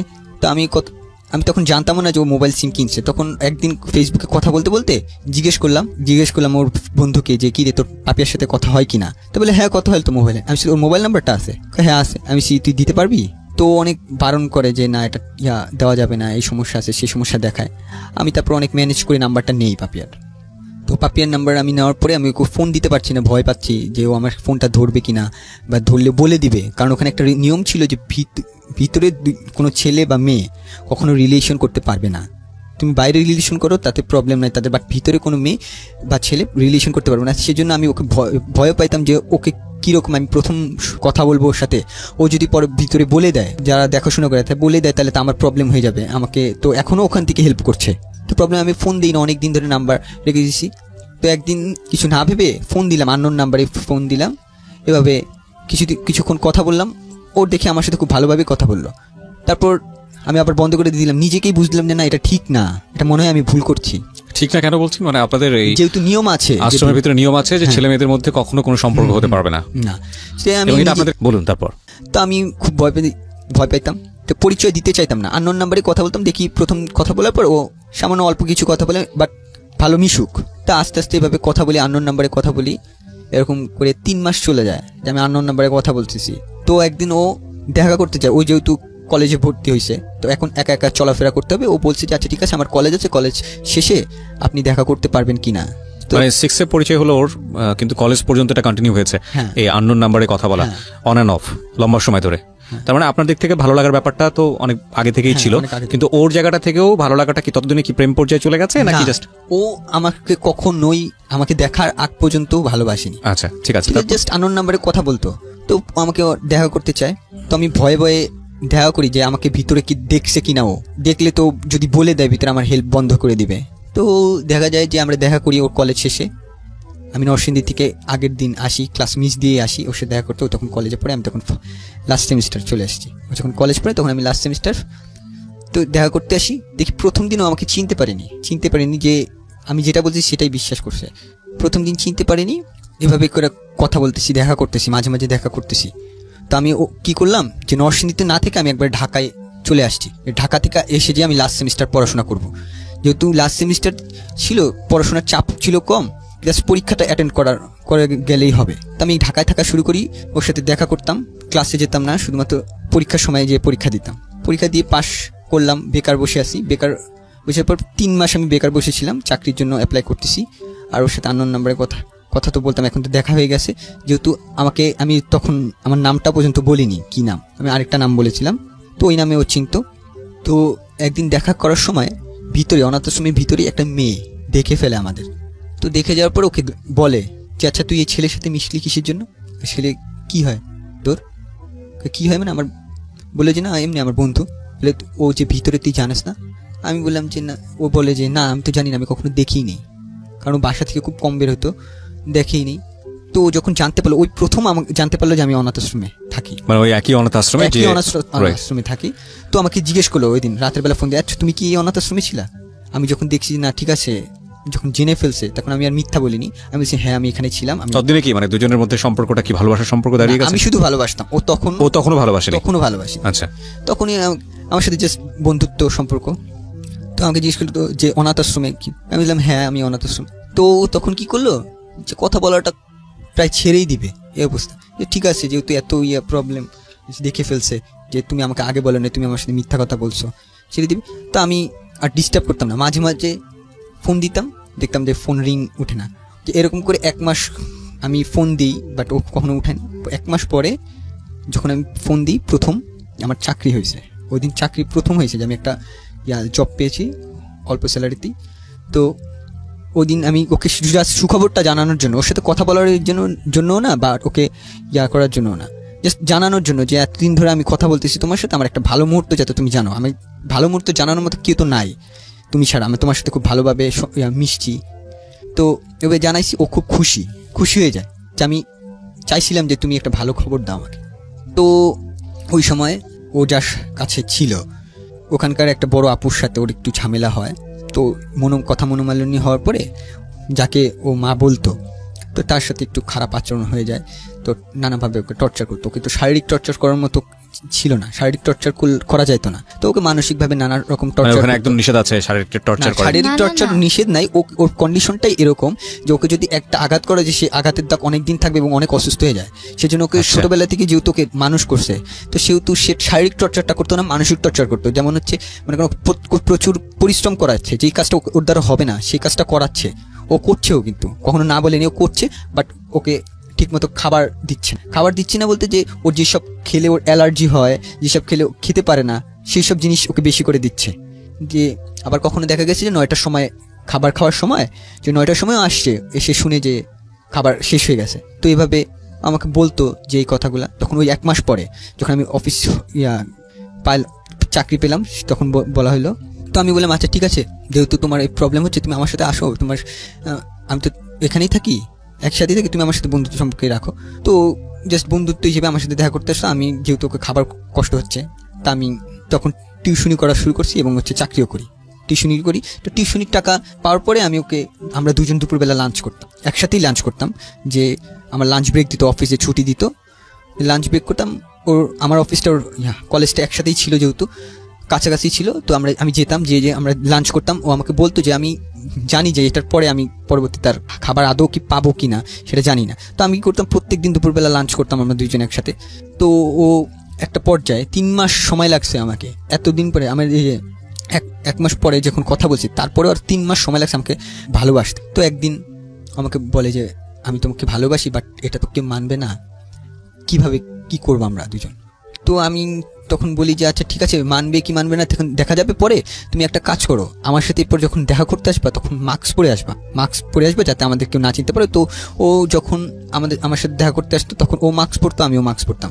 তারপরেও একদিন যেখানে প্রজেক্ট ডাইরেক্টর যিনি ছিল, তিনি একদিন বের হওয়ার পর সে দেখে ফেলছে, আমাদের দুজনকে একসাথে দেখে ফেলছে। সে তখন কিছু বলে নাই। সে কোথায় বসতেন আপনারা? আমরা কখনো কখনো বসতাম যে কোনো পার্কে, অনাথ আশ্রমের আশেপাশে। অনাথ আশ্রমের পিছনে একটা মাঠ ছিল, আচ্ছা, সেই মাঠে কখনো বসতাম, আর কখনো যেতাম দূরে। একদিন এরকম করে রিক্সা যেতে গিয়ে দেখে ফেলছে, তখন ওকে জানানো হয়নি, কিছুই জানি না, ও নর্মালি বাসায়। তখন দেখছি যে এমনিতে তো টর্চার হতো, মানসিক টর্চার, ওই সময় টর্চারটা আরো বেশি মাত্রায় বেড়ে যায় ওর প্রতি। ও আমাকে বলে আজকে আসার পর দেখছি যে আমার সাথে টর্চারের মাত্রাটা মনে হয় অনেক বেশি। যেমন দেখা গেছে যে আমার আলমারি যেখানে কাপড় চাপড় রাখতাম, শেষ কাপড় চাপড় এলো উল্টাপাল্টা। তারপর দেখি যে বাসায় এসে আমি আসছি খাবার খেতে, যে খাবার নিয়ে বিরক্ত করছে, পরিশ্রমের কাজ করছে, ওর রুমটা এলোমেলো করে রাখছে, গুছাইলে রুমকে আলাদা রুম দেওয়া হতো প্রত্যেককে? মানে একটা রুমে 4 জন করে থাকতো, কোনো রুমে 3 জন।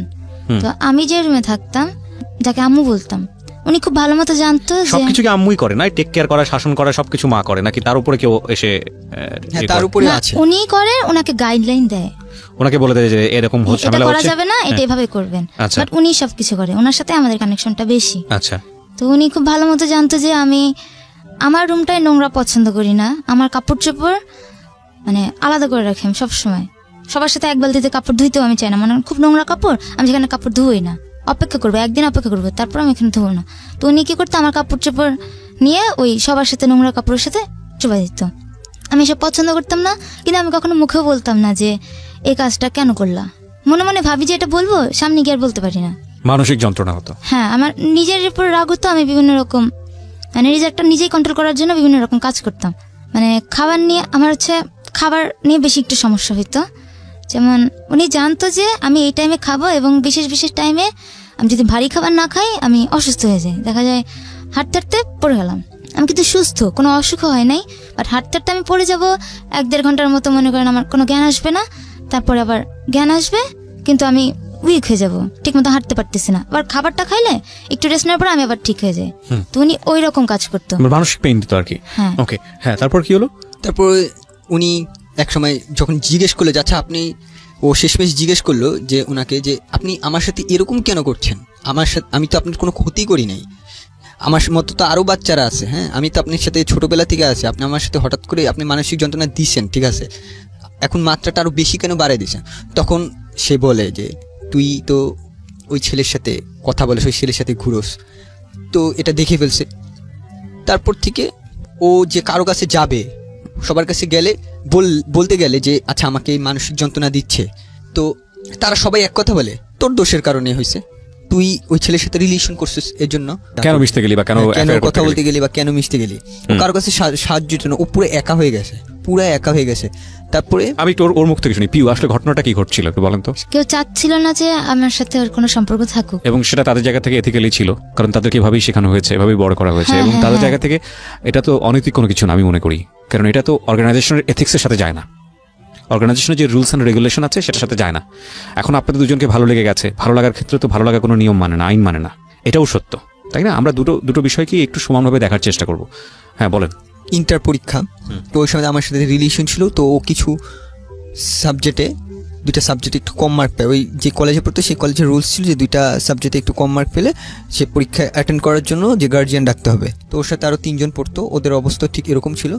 তো দেখা গেল যে ওই 3 জন সুযোগ পেয়ে গেছে, হ্যাঁ একটু কম মার্ক পাওয়ার জন্য ওদের জন্য গার্জিয়ান গেছে, যে একই গার্জিয়ানই তো সবার জন্য একই গার্জিয়ান, যেহেতু ওরা গেছে যে ওই 3 জনকে পরীক্ষা দেওয়ার জন্য সুযোগ করে দিছে, বাট ওরটা করে না, ওরটা সেই সুযোগটা দেয় না। ও অনেক কান্নাকাটি করে যে আচ্ছা আমাকে এই সুযোগটা দেন, আমি ভালো করব, আমি পারবো, আমি পরীক্ষা দিব।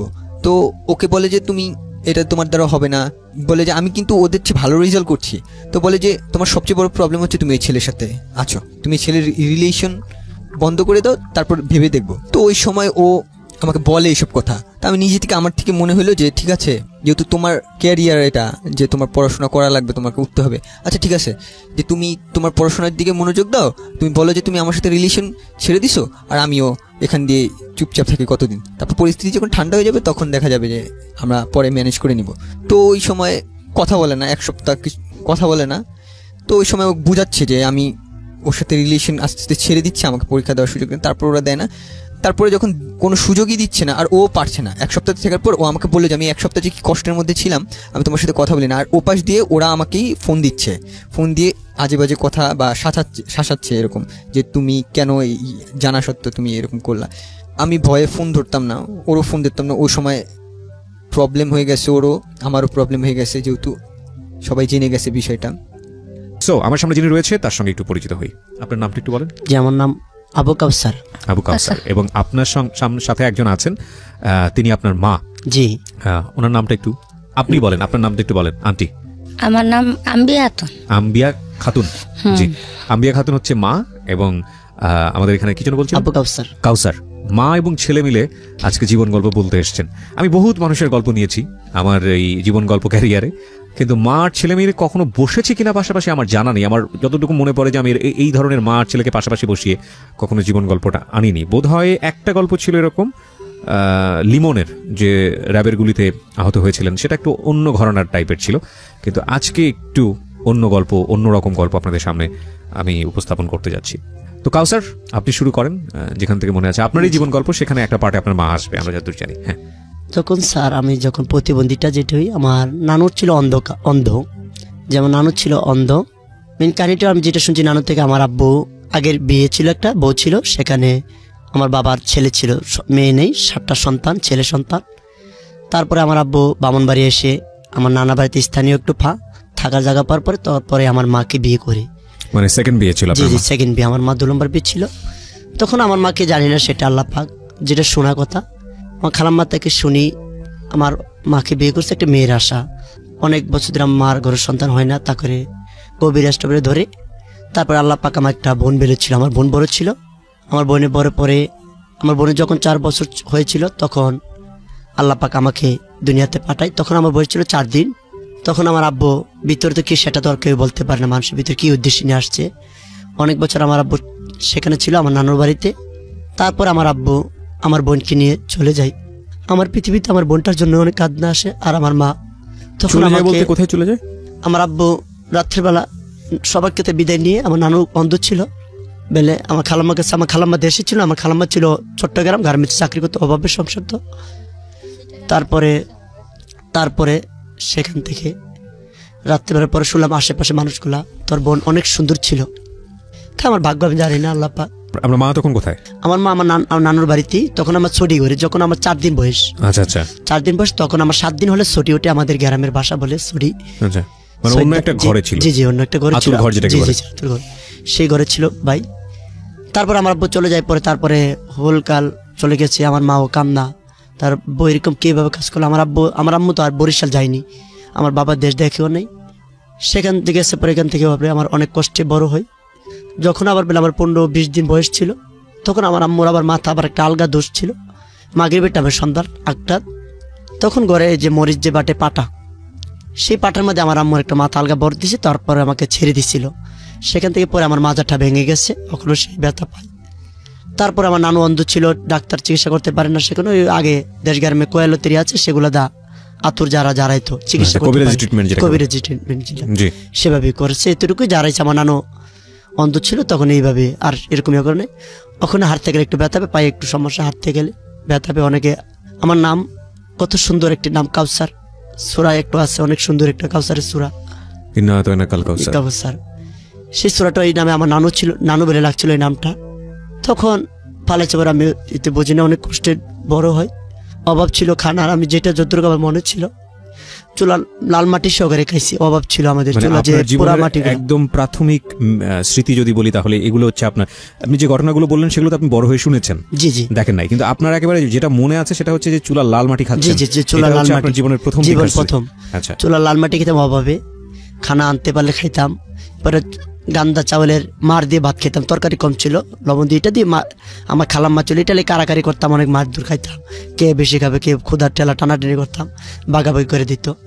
অনেক কষ্টে সেভাবে বড় হয় আমার খালাম্মা, আমাদের ফ্যামিলির সবাই বড় এরকম কষ্টে। তারপরে স্যার এইভাবে বড় হতে আস্তে আস্তে বড়, যখন আমার 10 বছর লেখাপড়া করতে পারিনি, অভাবের সংসার, এতটুকু বুঝি না, লেখাপড়া চলাফেরা বন্ধু বান্ধবের সাথে হাঁটা বিরাজ করে, সবাই আমাকে ন্যাংরা বলে ডাকে। কি বলে ডাকতো? ন্যাংরা, আমার পায়ের সমস্যা ছিল এই কারণে। জি, এটা মাঝে মাঝে স্যার নীরবে আমি আল্লাহর কাছে কাঁদতাম, আল্লাহ আমার পাটা এরকম বানাতে মনো মানুষের ক্ষেত্রে আমার ভাগ্য আছে। আবার মনে মনে নিতাম যেহেতু আমার পা ভাঙ্গা, অবশ্যই ন্যাংরাই রাখবে না, কি রাখবে, তাদের মনে মনে আনন্দ পা ডাকে, এই জন্য আর কিছু বলি না। অনেক বলতাম ভাই এটা বলিস না, আমার তো একটা নাম আছে, আমার ন্যাংরা বুঝি না, তার এই নামটা ডাকলে একটা সরাসরি যাবো, সবাই একটা নামটা এরকমই, নামটা বাসস্থ হয়ে যাবে। তারপরে ভাইয়া সেখান থেকে ডাকতো, মানুষের কিছু বলতাম না অনেকে। সেখান থেকে আমার লিডু FM থেকে কিছু গান শুনলে, সেখান থেকে আমার প্র্যাকটিস, গান শুনলে গান মুস্ত পড়তাম, গান আধুনিক গান, বিভিন্ন গান গাইতাম, শুনে মুস্ত হলে সেভাবে হতো। যখন 11 বছর হয় তখন আমাদের অভাব আর সংসার চলতে পারতেছে না, তখন আমার খালাম্মা আমাকে বাসা বাড়ি দিয়ে বলি। সেখানে স্যার বলছিল বাসা বাড়ি যে আরও দিতাম, 2 বেলা একটু বাজার টাজার করে আয়না দিতাম। সেখানে স্যার অনেক কষ্টে মনগুলো আসলে কান্দে আসছে। গেছি পরে আমাদের দুজনকে খাবার দেই সেই মহিলা।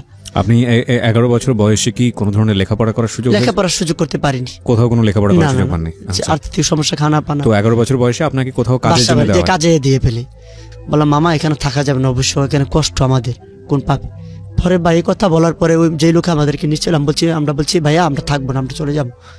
পরে ওর এমন একটা মাথার ওয়ালের মধ্যে বাড়ি দিয়ে তার মাথাটা ফুলে যায়। তার মামা ছিল সম্পর্কে মামা ছিল, তার নাম ছিল আলামিন। তার কান্না দেখে আমি যাবো না, আমি ভয়ে আমি এখানে থাকতাম। তারপরে ওইখানে অনেক কষ্ট থেকে, খানা দানের কষ্ট, এভাবে অত্যাচার, মারধর করতো, খাবারের কষ্ট, খায় পেট ভরতো না, আমি পরে নিয়ে লাগে আমি আম্মা আমু গেন আমি আমার আম্মা ডাকতাম আমি খালাম্মাকে। আপনার মা কোথায় চলে গেছে? আমার মা আমাকে ফালাইতে আমার নিখোঁজ? জি নিখোঁজ। আমার বোনের সুখে সুখে পাগলে যেত, পাগলে আমার মা অনেক নিউজ ছিল। আচ্ছা, মানে বিষয়টা এরকম যে আপনার বোনের যে বোনকে চুরি করে নিয়ে আপনার বাবা চলে গেছে। আমার আব্বু যখন আমার আম্মু 6 বছর হয়ে আমার বয়সটা যখন মোটামুটি একটু বড় হয়ে গেছি, আচ্ছা, তখন আমার মার মাথার মনে একটু নলেজ হয়েছে আমার বোনের সুখে সুখে পাগল হয়ে গেছে। পরে 15-16 মানে বছর যেখানে খুশি ওখানে চলে যেত আর বাড়িতে এখান জন্য। তার মানে আপনি আপনার বুদ্ধির বয়স হওয়ার পরে মাকে দেখেননি? না 11 বছর বয়সে মাকে এভাবে মনে নাই? না, ওই সময় মার মনে নেই, খালাম্মাকে মা ডাকতাম। খালাম্মার কাছে বড় হই। আপনার কি কিছু মনে আছে? সেটা হচ্ছে যে কোথায় যেতেন, কি করতেন, এগুলো কিছু মনে আছে আপনার ওই সময়টাতে? না আপনারা তো আমি ছেলে দেখছি না, সেই সময় আমার কোনো খেয়াল আছে না। আচ্ছা, ছেলের আমার কোনো খেয়াল আছে না। এরপরে মানুষের কাছে শুনতে শুনতে তো আমার ছেলের খেয়াল আসছে। তার মানে ওই সময়টাতে আপনি কোথায় আছেন কিছুই জানেন না? না, আমার সেই সময় মাথার ইন্টারেস্টিং ফ্যাক্ট হচ্ছে প্রিয় শ্রোতা যে এই যে কাউসার ওর মাকে নিয়ে আজকে এখানে এসছে এবং ওর কাউসারের জীবনে মা ছোটবেলাতে ছিলই না, ওর খালাম্মাকে ও মা বলে ডাকতো। এবং এই যে আম্বিয়া খাতুন ওনার মা, তাকে যে ওনার জীবনে পাওয়া, এটাও খুব ইন্টারেস্টিং একটা ঘটনা। আমরা একটু ধীরে ধীরে সামনের দিকে এগোবো, তাহলে আপনারা বুঝতে পারবেন যে আজকে জীবন গল্পটা কতটা ইন্টারেস্টিং। কাজের বাসায় ছিলেন আপনি 1 বছর, এবং ওখানে আপনাকে যেটা বলছেন যে খাবার দাবার এবং অনেক কষ্টে ছিলেন। খালাম্মারে মা ডাকতাম, খালাম্মা মোটামুটি আদর করছে ভালো, মার আদরটা মোটামুটি খালাম্মা দিচ্ছে, খালাম্মার তুলনা হয় না, সে লিন দিতেও পারবো না। মা তো মাই। খালাম্মার একটা ছেলে আসলো, খালা তবে আলামী, দুজন আপন ভাইয়ের মতন বড় হয়েছিল। তারপরে এখান থেকে অনেক কষ্টে স্যার ওই যে বললাম মক্কা শরীফে কাবাডিটা আমাদের সালাম করতাম, আল্লাহ কাছে বলতাম আল্লাহ আমি নামাজ পড়বো এখান থেকে যাইতে পারলে। মক্কা শরীফের কি কোনো যে মদিনা শরীফের ইয়াগুলা ছবির দৃশ্যগুলা ঘরের মধ্যে টাঙ্গানো ছিল, সেটা আমাদের সালাম করতাম। সালাম করতাম, আল্লাহ আমাকে এখান থেকে উদ্ধার করেন, মদিনা নবীর উম্মত যদি হয়ে থাকে আমি জানি না বুঝতে পেরেছি। ঠিক আছে, তো আপনার খালাম্মা আসলো একদিন, হ্যাঁ, যে আমার খালাম্মার কাছে। তারপরে খালাম্মা আসছে, পরে খালাম্মা কাছে বললাম আম্মা ডাকতাম, তো বলতাম আম্মা এখন অনেক কষ্ট, মা খাইতে পারি না, চামচ দা গন্যা 3 চামচ বাদ দিয়ে গোল চামচ ডাবলের গোল চামচ গুলো খাইয়া পেট ভরে না। খালাম্মা খুঁজা দাঁড়া দেখি নিব। পরে এখান থেকে অনেক কষ্টের বিনিময়ে সেখান থেকে গেছি। সেখান থেকে যাওয়ার পরে দেশে আসা লেখাপড়া করতে পারিনি। খালাম্মারে বলছিলাম লেখাপড়ার সুযোগ দিতে।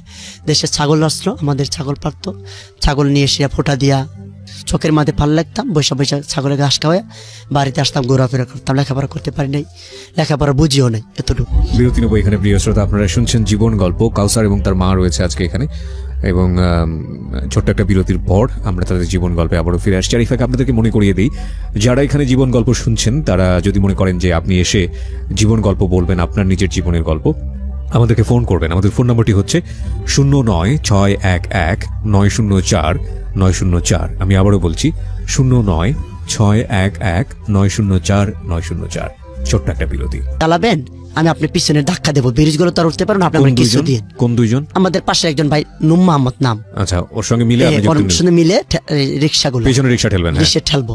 পরে ব্রিজ আসলে ঠেলতাম, অনেক জায়গায় চলতে না চলে দুজন পেছন ধরে ঠেলতে নিয়ে যেতাম, মাঝে মাঝে একটু উঠে দিরাইতাম। করতে করতে এখানে কিছু পাইতাম, 10-5 টাকা 20 টাকা দিত কার দিন। 30 টাকা মারলে এলা 20 টাকা আবার 10 টাকা দিত, ভাড়া আবার দিয়ে তো রিক্সা ভাড়াও দিত 10 টাকা। স্বাধীন মারতে পরে হঠাৎ করে ভাইয়ের মাথা যুক্তি আলো, তাই ওর তুলে তাই 3 জন টানা হইতেছে, মাঝে মাঝে ওইটা দিলে চাপা লাগে। তারপরে ভাই আমাকে ছেড়ে দেয়, না কষ্ট তো লাগবে না, আমি একই চালাতে পারবো। পরে সেখানে আর ভাগ্য নাই, পরে সেখান থেকে কষ্ট করে স্যার তারপরে এখানে থাকতে পারি নাই। পরে খালাম্মার কাছে বড় হয়েছে। আমরা খালাম্মা আদর করতো, যে কোনো জিনিস খেলে আমার খালাম্মার একটা নীতি আবার কি, সবাইকে এক নিয়ম ভাবে ভাগ করতো, ছোট হার বড় হোক, তার ভাগ সে খাবে, তোমারটা তুমি খাবা। খালাম্মা অনেক কষ্ট বড় করছে। সেখান থেকে হওয়ার পরে আসলাম, সেটা গেল কাহিনি। তারপরে আমরা চট্টগ্রাম গ্যালাস বড় চাকরি, স্যার এই হোটেলে গ্যালাস পরিষ্কার করে স্যার অনেক মার খেতাম, কাম করতাম। প্লেট ভেঙে গেলে বেতন দিত 600 টাকা বেতন ধরছিল, বেতন আর পাইতাম না, 4 মাস ফ্রি। মারতো না, বেতনের ক্লিক করতো, কাটটা লাইতো। এই যে মাঝে মাঝে ম্যানেজারে 2 টাকা 1 টাকা দিত, এটি বকশিস। তারপরে স্যার এখানে অনেক ভালো কাস্টমার আসলে খেয়াল রাখতাম কোন স্যারে টাকা দিয়ে বকশিস দে। স্যার গ্যালাসটা সুন্দর করে ধুয়ে প্লেট দিয়ে 4 পিস দিয়ে ঘুরিয়ে একটু পরিষ্কার ভাবে দিতাম, যেন খেয়ে যেন ওইটা পরিষ্কার দেখে আমাকে 2-1 টাকা দিয়ে বকশিস। কেউ 1 টাকা, কেউ 2 টাকা দিত। সেই টাকাগুলো আমরা একটু জমাইতে পারতাম স্যার, সেই টাকাগুলো একটু খালাম্মার কাছে দিতাম, এটা দিয়ে চলতো। এভাবে করতে হঠাৎ করে এক কাস্টমারের প্রেমিকা নিয়ে মনে বসছিল, মানিব্যাগটা লাগার সময় মানিকটা পরে গেছিল, ওর প্রেমিকের মনে ভিল দিচ্ছিল, পরে গেছে পেলে। পরে যাওয়ার তো সময় আমার খেয়াল আছে কাস্টমারটা। পরে সেখানে স্যার মানিব্যাগটা পাইয়া আমার উস্তাদ দিয়ে বলতাম যে উস্তাদ এরকম মানিব্যাগটা পাই, সেখানে অনেকগুলো টাকাও স্যার। কয়টা? তাহলে লাখ আমার কাছে দিলে দুজনে ভাগ করে নেবো। আমি বলছি এটা কি অসম্ভব। পরে এটা গিয়ে ক্যাশে নিয়ে দিলাম, আমি বলছি না এটা অসম্ভব, এটা হয় না। পরে এটা বস্তার কাছে দিয়ে দিচ্ছি, বস্তা এরকম করে একটা কাস্টমার তুই চিনবি দেখলে, আমি বলছি আসলে চিনবি, এটা লাইখা দিই ক্যাশে। কারণ এটা দেওয়াটা মানে আমি এখন যেটা বুঝি এটা দোকানের একটা সুনাম, কারণ আমি ওইলার কাছে একটা ভালো লেগে গেলাম, ছেলেটা খুব ভালো, লুবি না, চট্টগ্রামের কথা। পরে ওই লোক আসতে পারে, মামা ওই দিন আপনি মানিব্যাগটা ফালে দিয়ে গেছিলেন, এই মানিব্যাগটা ক্যাশে আছে। পরে এলা নিয়া আমাকে যে 2 টাকা বান্ডেল একটা ছিল 1-1.5 মতন হবে, সেই বান্ডেলটা আমাকে দিয়া পরে বলছে সেটা হতে তোর আরে এই মল্লা যদি কোনো অর্ধে না আরো জানাবি দে, তোর কোনো সদ্য হতে না। পরে এখানে বিজ্ঞান অনেকটি আসলে তুই আর নলাই দেখা কি মামা আঙ্গ গরিব হইতে পারি দে, আর শরীর দেন আল্লাহ দেওয়ার মালিক। পরে এই কথা হইতাম দে। পরে কইছি পারেন মামারে, পরে অনেক আমাকে আদর করতো, সবসময় আসলে সবসময় 5 টাকা 10 টাকা দিত, ওই একটা মহাব্বত স্যার। পর ওই টাকাগুলো কিছু জমতো স্যার, সেটা দিয়ে কোন সময় জামা কিনতাম, অনেক তো শখ হয়, অনেক কষ্ট সেখান থেকে গেল। ওরা হঠাৎ করে আমি পড়া একটা শিখার চেষ্টা করলাম, গান গাইতে মজার গান গাইলে স্যার কিছু অনেক মহিলার অনেক ভাই বেদার পোলা পানি করতো, আমগর নামে একটু বানায় প্রেমিকার নামে গান গাইবি, তোকে আমরা বকশিস দিব। বাউল গান শিল্পটার আগে গান গাইতাম, কিছু বকশিস পেতাম, সেটা দিয়ে বন্ধু বান্ধব খাইয়ে ফেলতাম। আচ্ছা, অনেক কষ্ট অনেক মহিলারও 2-4-5 টাকা দিত, সেটা দিয়ে অনেক টাকা মোটামুটি খাইয়ে খাইয়ে চলতাম। ওখানে বুঝছি আবার অনেক আপনার মতন স্যার 2জন ভাই ছিল, ওইখানে একটা নাটক ছিল, এখন তো মেয়েদেরকে পাওয়া, ওখানে মেয়ে ছিল না, পুরুষকে দিয়ে মেয়ে সাজাইতো। ওই যাত্রার মধ্যে মাঝে মাঝে একটা গান গাইতাম, সে যাত্রা থেকে 2টা বই পেয়েছিলাম পুরস্কার। আমি বই তো আর পড়তে পারি না, সেই বইটা আমাদের বাড়ির পাশের সর্দার ছেলে জুয়েল ভাই, সেই বাড়ির কাছে বিক্রি করে দিতাম, 30 টাকা দিচ্ছিল। সেই পুরস্কারে আমার অতি জীবনে ফার্স্ট গান গাওয়ার পর পেলাম। সেখান থেকে কাহিনী গেল স্যার। তারপরে ইদারিং 2-3 বছর আগে পরে আমাদের গ্রামে একজন বাউল শিল্পী ছোটো আবুল, সে ছোটো আবুল একদিন আমার নিতে চাইছিল গান গাইতে, মিলার অনুষ্ঠান আগে তো আসার আগে গান গায়ে অনেক পোলাপানি লাগতাম। দেশ গ্রামে তো বাউল গান আরম্ভ হয় 11টা-12টা বাজে আরম্ভ হয়।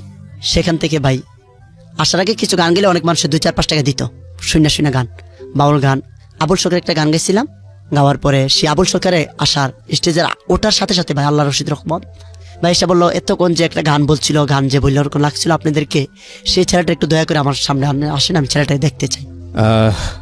ছোট ছোট বিষয় যেগুলো হয়তো আমার জায়গা থেকে বা যারা শুনছেন তাদের অনেকেরই জীবনের জায়গা থেকে, 2 মুঠো ভাত কিংবা হোটেলে এই 2 টাকা কিংবা ওর এই টুকটাক গান পাড়া কিংবা ওই ছোট বাচ্চাদের কাছ থেকে অ আ ক খ শেখা, এগুলো হয়তো আপনার জীবনের জায়গা থেকে কোনো ঘটনাই না, কিন্তু ওর সার্কামস্ট্যান্সেস থেকে, ওর পরিবার বা ওর পরিবেশ থেকে এগুলো ওর জীবনে ভয়াবহতম ঘটনা, মনে দাগ কাটার মতো ঘটনা। কি অদ্ভুত জীবন মানুষের, তাই না?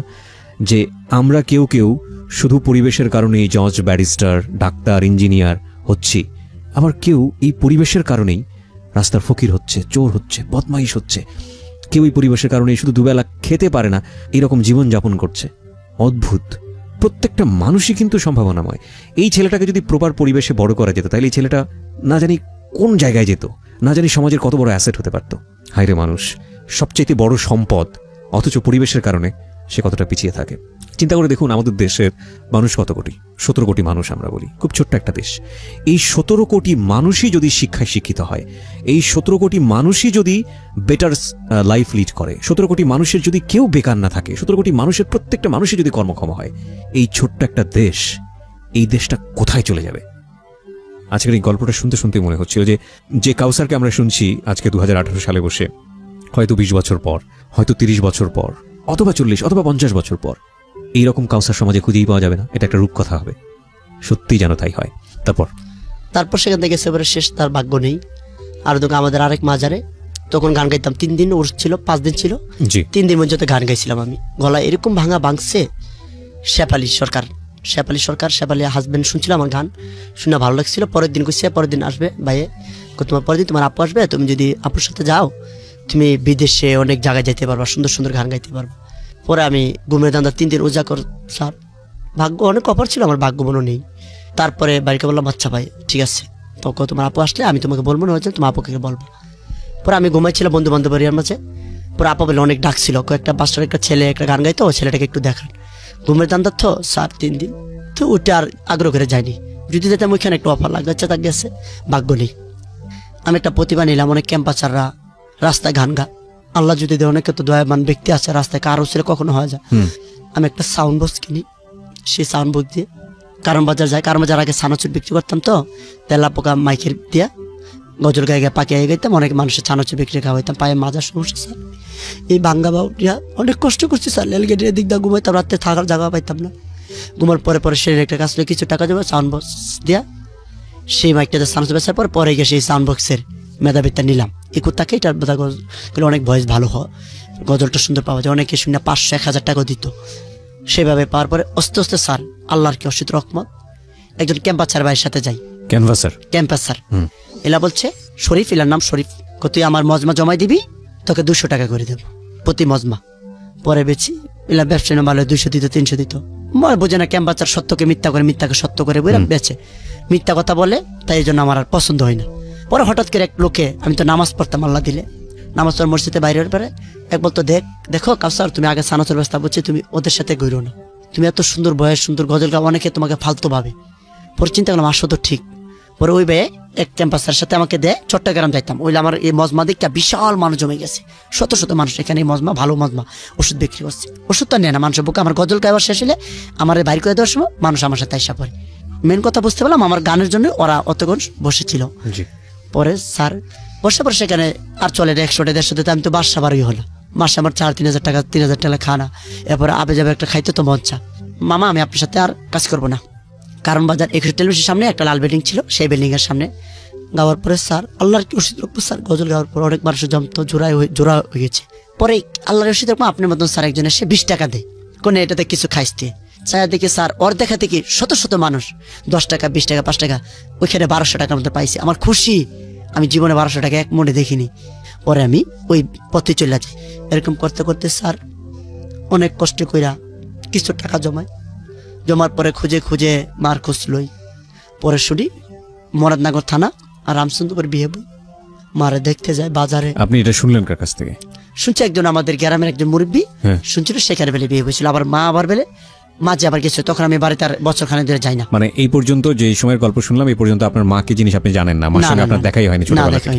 আচ্ছা, যখন আপনার আবার মার খোঁজ পাই তখন যাওয়ার পরে মাকে দেখে অনেক, তারপর আমি দূরে দূরে থাকি, যাক মা ও যে মার যেতে আছে, আমি তো যেহেতু একটা লাইনে উঠতে পারি, করছে ওখানেই থাকুক, ওখানেই থাকুক, ওখানে যেহেতু একটা সংসার করে আলেছি। তারপরে তো রাগ না, মার দুঃখ আমার দুঃখ আমি থাকি, মা আমার কষ্ট দেখে না, মার কষ্ট আমি দেখি না। এই গজল গাওয়ার পর আল্লাহ রশিদের মধ্যে কোনোদিন বাড়িলে 2,000 3,000, কোনোদিন 4,000 পাইতাম, কোনোদিন 5,000 পাইতাম, প্রতিদিন আসুন নামাজের পর যাইতাম। আল্লাহ রশিদ স্যার আমার প্রতিবারটা হইলো গাছ মানুষকে গজল গায়ে শুনাই স্যার, অনেকে শুনা 1,000 টাকা দিয়ে 500 দিয়ে, আমি আল্লাহ তোমার দুনিয়াত কত যে ধন, অভাব নেই।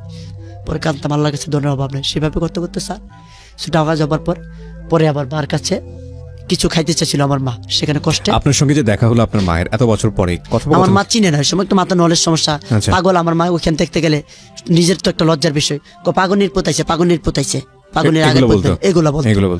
অনেক কষ্ট হতো স্যার আমার মার, আবার সামনে পাগল বলে, সেটা আমি মনকে বোঝাই পারি না। তারপরে মাকে বলতাম, আমি দেখ আমার মাকে পাগল বললি।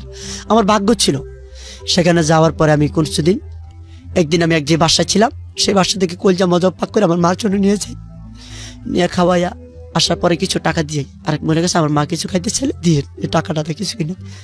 সেখানে অনেক কষ্ট পরে মার কাছে মা বলতো একটু মাথা বেদ ভালো হয়েছিল, মাঝে একটু কবির দেখে ওখানে ওষুধ খাওয়াইতাম, দেখতে যাইতাম। সেখানে আমার মা আমার হত্যাটি আল্লাহর কি অসি রহমত, বাবারে তোর আদর দিতে পারি নাই সন্তান। পরে আমি মা তুমি দোয়া করে, আমার ভাগ্যে নাই। আমার সবসাথে কষ্ট মাঝে মাঝে বোনের কথা মনে হওয়া, মানুষের সাথে শুনে আমার বোন অনেক সুন্দর ছিল স্যার। আমার একটু কষ্ট, আমার বোনটা যদি পাইতাম, আমার বোনটার নাম ছিল এসমিন। আমার বোন নিয়ে গেছিল, অনেক শুনছিলাম আমার বোন পালকে দিছে না মরে আছে, সেটা আল্লাহ পাক রাব্বুল আলামিনই জানে, জানি না কোথায় আছে। আমার বোন এসমিন নামে ছিল, সুন্দর ছিল। আমার আব্বার নাম ছিল বাদশা মিয়া। সে বোনের জন্য অনেক কান্দি, নামাজ পড়ে, সেই টাকা জমা একটা বিয়ে করি। এই ধারে 1 বছর হয় বিয়ে করলেন? বিয়ে করলাম, মার কথা শুনে বিয়ে করে। তারপরে আমার মাকে নিয়ে ঢাকা শহরে আসছি। ঢাকা শহরে আসে মাকে চিকিৎসা যতটুকু পারি করতেছি। মার প্রেশার বাড়তি, মাঝে মাঝে চিন্তা করি আল্লাহ যেন কবে যেন আমার মাকে নিয়ে যায়। আমি বাংলাদেশি মানুষের কাছে একটি কথা বলি, মার সেবা যেন করো, মার মতো তুলনা হয় না অনেকে। আপনার বয়স কত এখন? 26 বছর হয়। আপনার মার সঙ্গে দেখা হয়েছে কত বছর? 23 বছরের বালা, 2-3 বছরের মতন দেখা ছিল। আপনি জীবনে মার কোনো সান্নিধ্যই পাননি, মার কোনো আদর স্নেহই পাননি? আমি খালামার কাছে পাইছেন তো, তারপর আপনি মার জন্য এত কিছু কেন, কিভাবে বলতেছেন? এত বলতেছি কারণ আমার যে মারও ছিল, আমি সুন্দর পৃথিবী দেখেছি। আবার যেটা শুনলাম আমার মা তো আমার বোনের সুখে সুখে গেছে, সে তো আমার কষ্ট না, একটা সন্তানের ব্যথা আমার যখন জন্ম হয় আমার 3 দিন পরে আমাকে একটা অনাথ আশ্রমে দিয়ে আসে একজন নার্স। আমি যে হসপিটালে জন্মগ্রহণ করেছি, আমার জন্মগ্রহণের পরে আমার মা মারা যায়। আপনার ফ্যামিলিতে আর কেউ ছিল না আপনাকে দেখার মতো? যে না, কেউ আপনাকে ছিল না, আমি জানিনি তার কাছ থেকে। সেই আপনি নার্স, যে ঘটনাটা শুরুতেই বললেন, এটা আপনি কত বছর বয়সে জেনেছেন? এটি আমি যখন ক্লাস 7-এ পড়ি। এটাকে আপনাকে ডেকে নিয়ে ফর্মালি বলা হয়েছিল নাকি? ডেকে নিয়ে ফর্মালি না, আমাকে যে নার্সটা দিয়ে এসেছিল তিনি একবার আসছিলেন আমার সাথে দেখা করতে, এসে পুরো গল্পটা বলেন। হ্যাঁ, পুরো গল্পটা বলেন। আমি তাহলে 7-এর গল্পে অনেক পরে যেতে চাই। আমি বরং আপনি যে পরিবেশে বড় হয়েছেন, আপনার ফার্স্ট মেমোরি যেটা, সেখান থেকে শুরু করতে চাই। যখন থেকে আমি বুঝতেছি তখন আমার সাথে অনেক ছেলে মেয়ে এখানে আছে আমার মতোই। আমাদের দেখাশোনার জন্য একজন মা আছে, তিনি আমাদের খুবই ভালোবাসতেন, আদর করতেন। ওই সময় আমাদের একটা স্কুল ছিল, আমরা স্কুলে ভর্তি হতাম, ওখান থেকে এখানে স্কুলে ভর্তি করে দিছে, ওখান থেকে আমি পড়াশোনা করি। তো আমার শুধুমাত্র স্কুলে যাওয়া আর আমার মায়ের কাছে, এই ছাড়া আমি আর কোথাও বাইরে ঘুরতেও সুযোগ পেতাম না। কোথায় এটা? এটা হচ্ছে, আপনি নামটা বলতে চাচ্ছেন না প্রতিষ্ঠানের? ঠিক আছে, নামটা না বললেও সমস্যা নেই, হ্যাঁ বলুন। সেটা আমি যেটা বুঝতে পারছি প্রিয় শ্রোতা, কোন একটা অনাথ আশ্রমে ওরা দুজনই বড় হয়েছে হয়তোবা, আমি গেস করছি। একজনের ক্ষেত্রে আমি কনফার্ম, যেটা হচ্ছে সাগর বলছিল। পিউয়ের ক্ষেত্রেও কি ঘটনা একই রকম? ওই আশ্রমে কি আপনি বড় হয়েছেন? আচ্ছা, তার মানে এরা দুজনই কোনো একটা আশ্রমে বড় হয়েছে। আমরা এই অনুষ্ঠানের স্বার্থে এবং একই সাথে তাদের মান সম্মানের স্বার্থে আমরা সেই আশ্রমের নামটা এখানে মেনশন করছি না, আমরা ঘটনাটা তুলে ধরতে চাই। হ্যাঁ বলুন। আমার স্কুল আর আমার আম্মু ছাড়া আমি কিছুই বুঝতাম না, যে কোথাও চলতে পারতাম না একা একা। স্কুলটা কি আশ্রমের ভিতরেই? না, আশ্রমের ভিতরে না, সেটা ছিল হচ্ছে মিরপুরে। মিরপুরে বাইরে? বাইরে ছিল, মানে 8-10 জনের মতোই স্কুলটা? 8-10 জন। তো ওখানে গিয়ে কি একটু বুঝতে পারতেন যে আপনারা এবং বাকি যে ছেলেমেয়েরা আসে বাইরে থেকে, তাদের জীবনযাপন একটু আলাদা? না, ছোটবেলায় তখনও বুঝতেন না, কিছুই বুঝতাম না। কোন ক্লাসের গল্প এটা? এটা হচ্ছে আমি যখন কেজিতে পড়ি। কেজিতে, মানে একেবারেই না বোঝার বয়স? হ্যাঁ, কেজিতে পড়ি, তখন আমার আম্মু ছাড়া আমি কিছুই বুঝতাম না। তো আমি বাইরে কারোর সাথে কথাও বলতে পারতাম না ঠিক মতো। আর দেখা যেত আমি পড়াশোনা অনেক বেশি কাঁচা ছিলাম, তো আমি ঠিক মতো পড়াশোনা করতাম না। তো আমাকে দেখা যেত প্রায় সময় অনেকক্ষণ ধরে স্কুলে রেখে দিত, আর আমার আম্মু অনেকক্ষণ ধরে ওয়েট করতো আমার জন্য। তো এক পর্যায়ে আমার এরকম করে আমি বেড়ে উঠি। তো আম্মু আমাকে অনেকবার বুঝিয়েছে যে এখান থেকে তোমাকে একসময় বের হতে হবে, এটাই তোমার একেবারে পার্মানেন্ট জায়গা না, তোমার এখান থেকে বের হতে হবে।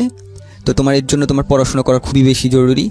তো তখন খালি দুষ্টুমি বুঝতাম, ছোট তো, পড়াশোনায় মনোযোগ ছিল না। তারপরে উনি ক্লাস 5 পর্যন্ত আমাকে দেখাশোনা করে, তারপর ওনার ক্যান্সার হয়। ক্যান্সার হওয়ার পর সে মারা যায়। ওই সময় আমি প্রচণ্ড কষ্ট পেয়েছিলাম যে আমাকে আদর করার আর কেউ নাই, বা আমাকে ভালোবাসার মতো কেউ নাই, একজনই ছিল।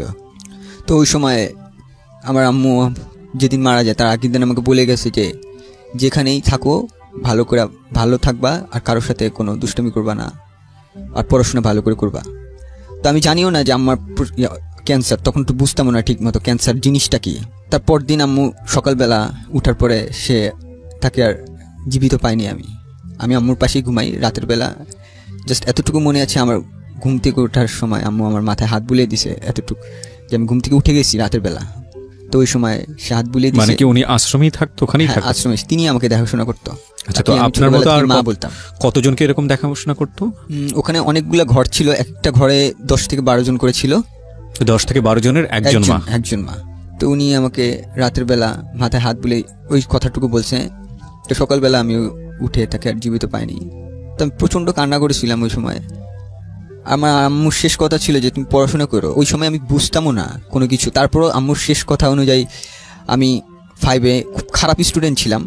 তো আস্তে আস্তে আমি নিজেও পড়াশোনা করতাম। আমি আমার বন্ধুদের, আমার ম্যাডামদের সাহায্য নিলাম। যখন জানতে পারছে যে আমার মা মারা গেছে, তখন ম্যাডামরা আমাকে এক্সট্রা কেয়ার দেওয়া শুরু করলো।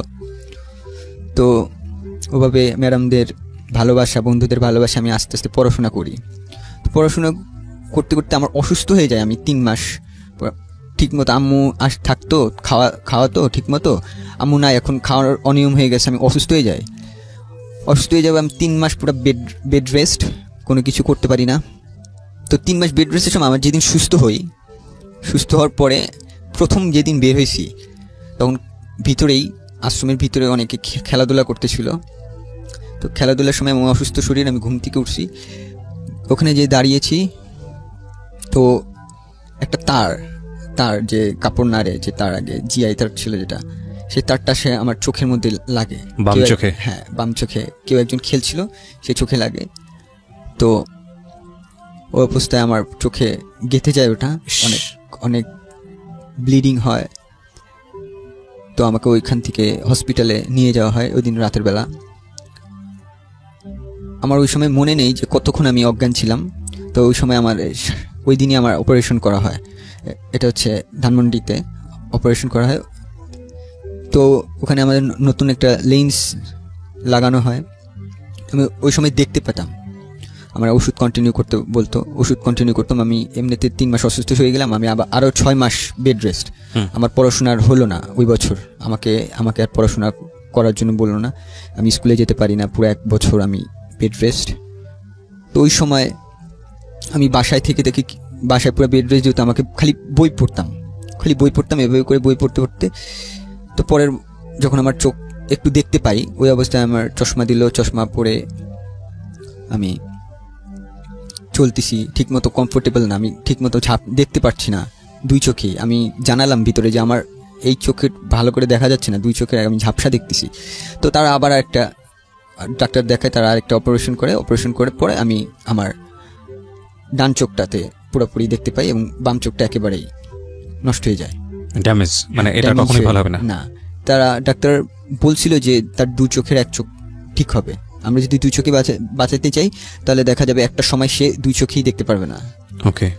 সো ডাক্তাররা এইভাবে তাদের বলে। তো তারা বলে যে আচ্ছা ঠিক আছে, ছেলের যেহেতু একটা চোখে প্রবলেম হয়েছে, তো আরেকটা চোখ যাতে ঠিক মতো থেকে যায় সেই জন্য একটা চোখ বাঁচিয়ে দেয়। তো আমি আবার নতুন করে 5-এ ভর্তি হই। তো নতুন করে 5-এ ভর্তি হওয়ার পরে যে আমি ম্যাডামদের অনেক ভালোবাসলাম যে কী পড়াইছে এরকম করে হেল্প করতো আমার জন্য, এক্সট্রা কেয়ার, আমার জন্য এক্সট্রা স্কুল। মানে আমি অনেক সময় আমি স্কুলে যেতে পারতাম না, স্কুলে ম্যাডামরা এসে আমাকে দেখাই দিত পড়াটা, আমার আশ্রমে এসে দেখা দিত যে এটা পড়বা, এটা পরীক্ষায় দিয়েছে। আমি শুধুমাত্র পরীক্ষায় অ্যাটেন্ড করতাম, এরপর পড়তাম না, কারণ আমার ধুলাবালি সহ্য হইতো না। ডাক্তার টোটালি নিষেধ করে দিয়েছে যে ধুলাবালিতে যেতে না। তো আমিও যেতাম না, আমার স্কুলে যাওয়া বন্ধ। তো ওভাবে আমার ম্যাডাম এসেভাবে করে দিত। তো আমি ম্যাডাম যখন আমার প্রথম 2টা রেজাল্ট মোটামুটি হয়, তো আমি ম্যাডামদের কাছে আবদার করি, ম্যাডাম যে আমার বৃত্তি পরীক্ষা দিব, 5-এ বৃত্তি পরীক্ষা দিব। তো ম্যাডামরা না বলে যে বৃত্তি পরীক্ষা দিতে পারবা না, তোমার শরীরের কন্ডিশন ভালো না। আমি তারপরেও জোরে করি এবং আশ্রম থেকে আমাকে সুযোগ দেয় বৃত্তি পরীক্ষা দেওয়ার জন্য। তো আমি বৃত্তি পরীক্ষা দিই এবং খুব ভালোভাবে পাশ করি। তো এইভাবে যাওয়ার পরে 7-এ যখন উঠি তখন আমার সাথে একজন নার্স দেখা করতে আসে। সে আমাকে প্রচণ্ড আদর করে, আমি তাকে চিনিও না, কখনো দেখিও নাই, বাট তার আমার প্রতি একটা আলাদা মমতা কাজ করতো, আলাদা মায়া কাজ করতো। তা আমার ভালো লাগতো যে আমার মার ভালোবাসার কথা মনে পড়তো। আমি একা কাঁদতাম রাতের বেলা, তার ভালোবাসার কথা মনে পড়তে। সে আমার সাথে অনেকবারই দেখা করতে আসে। তো আমার জন্য সে ফল মূল যা আছে মাঝে মাঝে কিনে নিয়ে আসতো।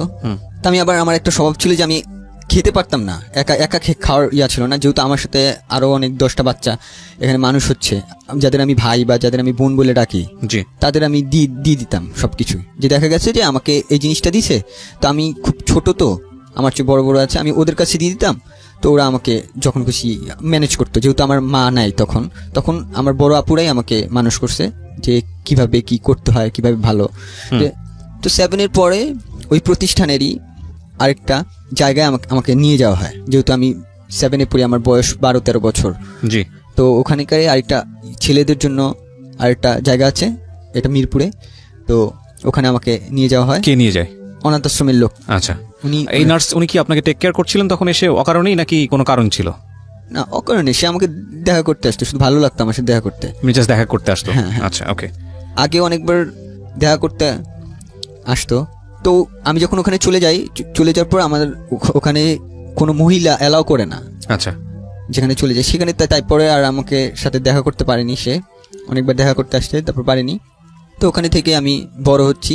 ওখানে খেলাধুলা, হোস্টেলের মতো ছিল ওটা, যে সব ছেলেরা খাবার দাবার। আমরা কি করতাম যে ওই হোস্টেলে থাকাকালীন আমার নিজেদের রান্না নিজেরাই করতাম। এক সপ্তাহে আমাদের ওখানে 40 জন ছেলে ছিল, যে একটা সপ্তাহে আমরা 5-6 জন করে রান্না করতাম, নিজেরাই রান্না করে খাওয়া দাওয়া করতাম, নিজেরাই ঘর পরিষ্কার, নিজেরাই হোস্টেলটা পুরো পরিষ্কার করে রাখতাম। ওখানে দেখাশোনার জন্য আমাদের একটা ভাইয়া ছিল, যাকে আমরা ভাই বলে ডাকি। তো তিনি আমাদের টেক কেয়ার করতেন। তারপরে নার্স আমার সাথে দেখা করতো, আমাকে খুব স্নেহ করতো, খুব আদর করতো। তো উনি একসময় বলে যে এখানে আমার মা কে ছিলেন, আমার মার নাম ছিল হচ্ছে সেলিনা বেগম। তা আমি ওখানে যখন আশ্রমে যখন থাকি তখন আমাকে আমি হিন্দু হিসেবে ছোটবেলা থেকে মানুষ হয়ে আসছি। হিন্দু হিসেবে আমি জানি যে আমার ধর্মটা হিন্দু। আচ্ছা। তো উনি আমাকে বলে যে তুমি তো তোমার মার নাম সেলিনা বেগম আর তোমার বাবার নাম জয়নাল আবেদিন। তো আমি তো বললাম যে আমি তো ছোটবেলা থেকে হিন্দু ঘরে মানুষ হয়েছি, আমি তো জানি আমি হিন্দু ধর্ম। বলে না, তোমার মার নাম এই যে সেলিনা বেগম এবং বাবার নাম জয়নাল আবেদিন।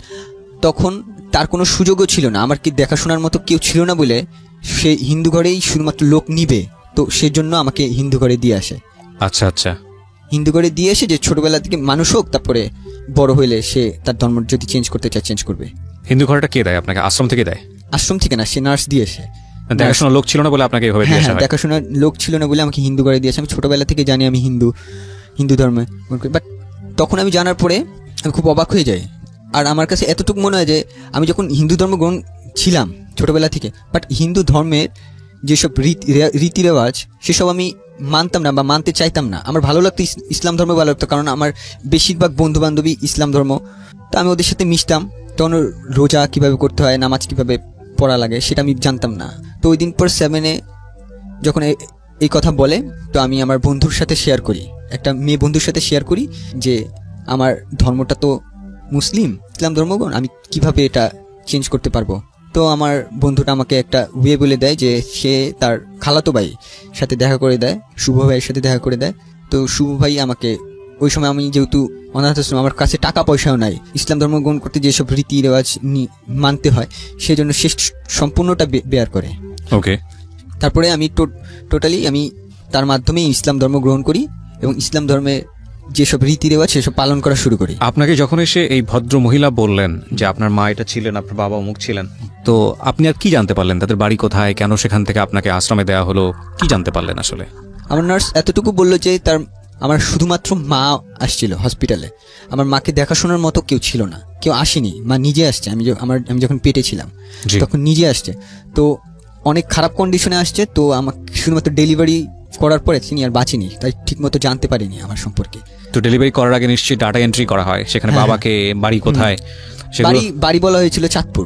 আচ্ছা, এতটুকুই বলেছে চাঁদপুর, কুমিল্লা থেকে আসছে। কি করে বাবা কি করে আমাকে সে জানায়নি, যে ঠিক মতো বলেনি। ওনার সঙ্গে আপনার এখনো যোগাযোগ আছে? না, তার সাথে যোগাযোগ নাই। সে 2012 সালে মৃত্যুবরণ করে।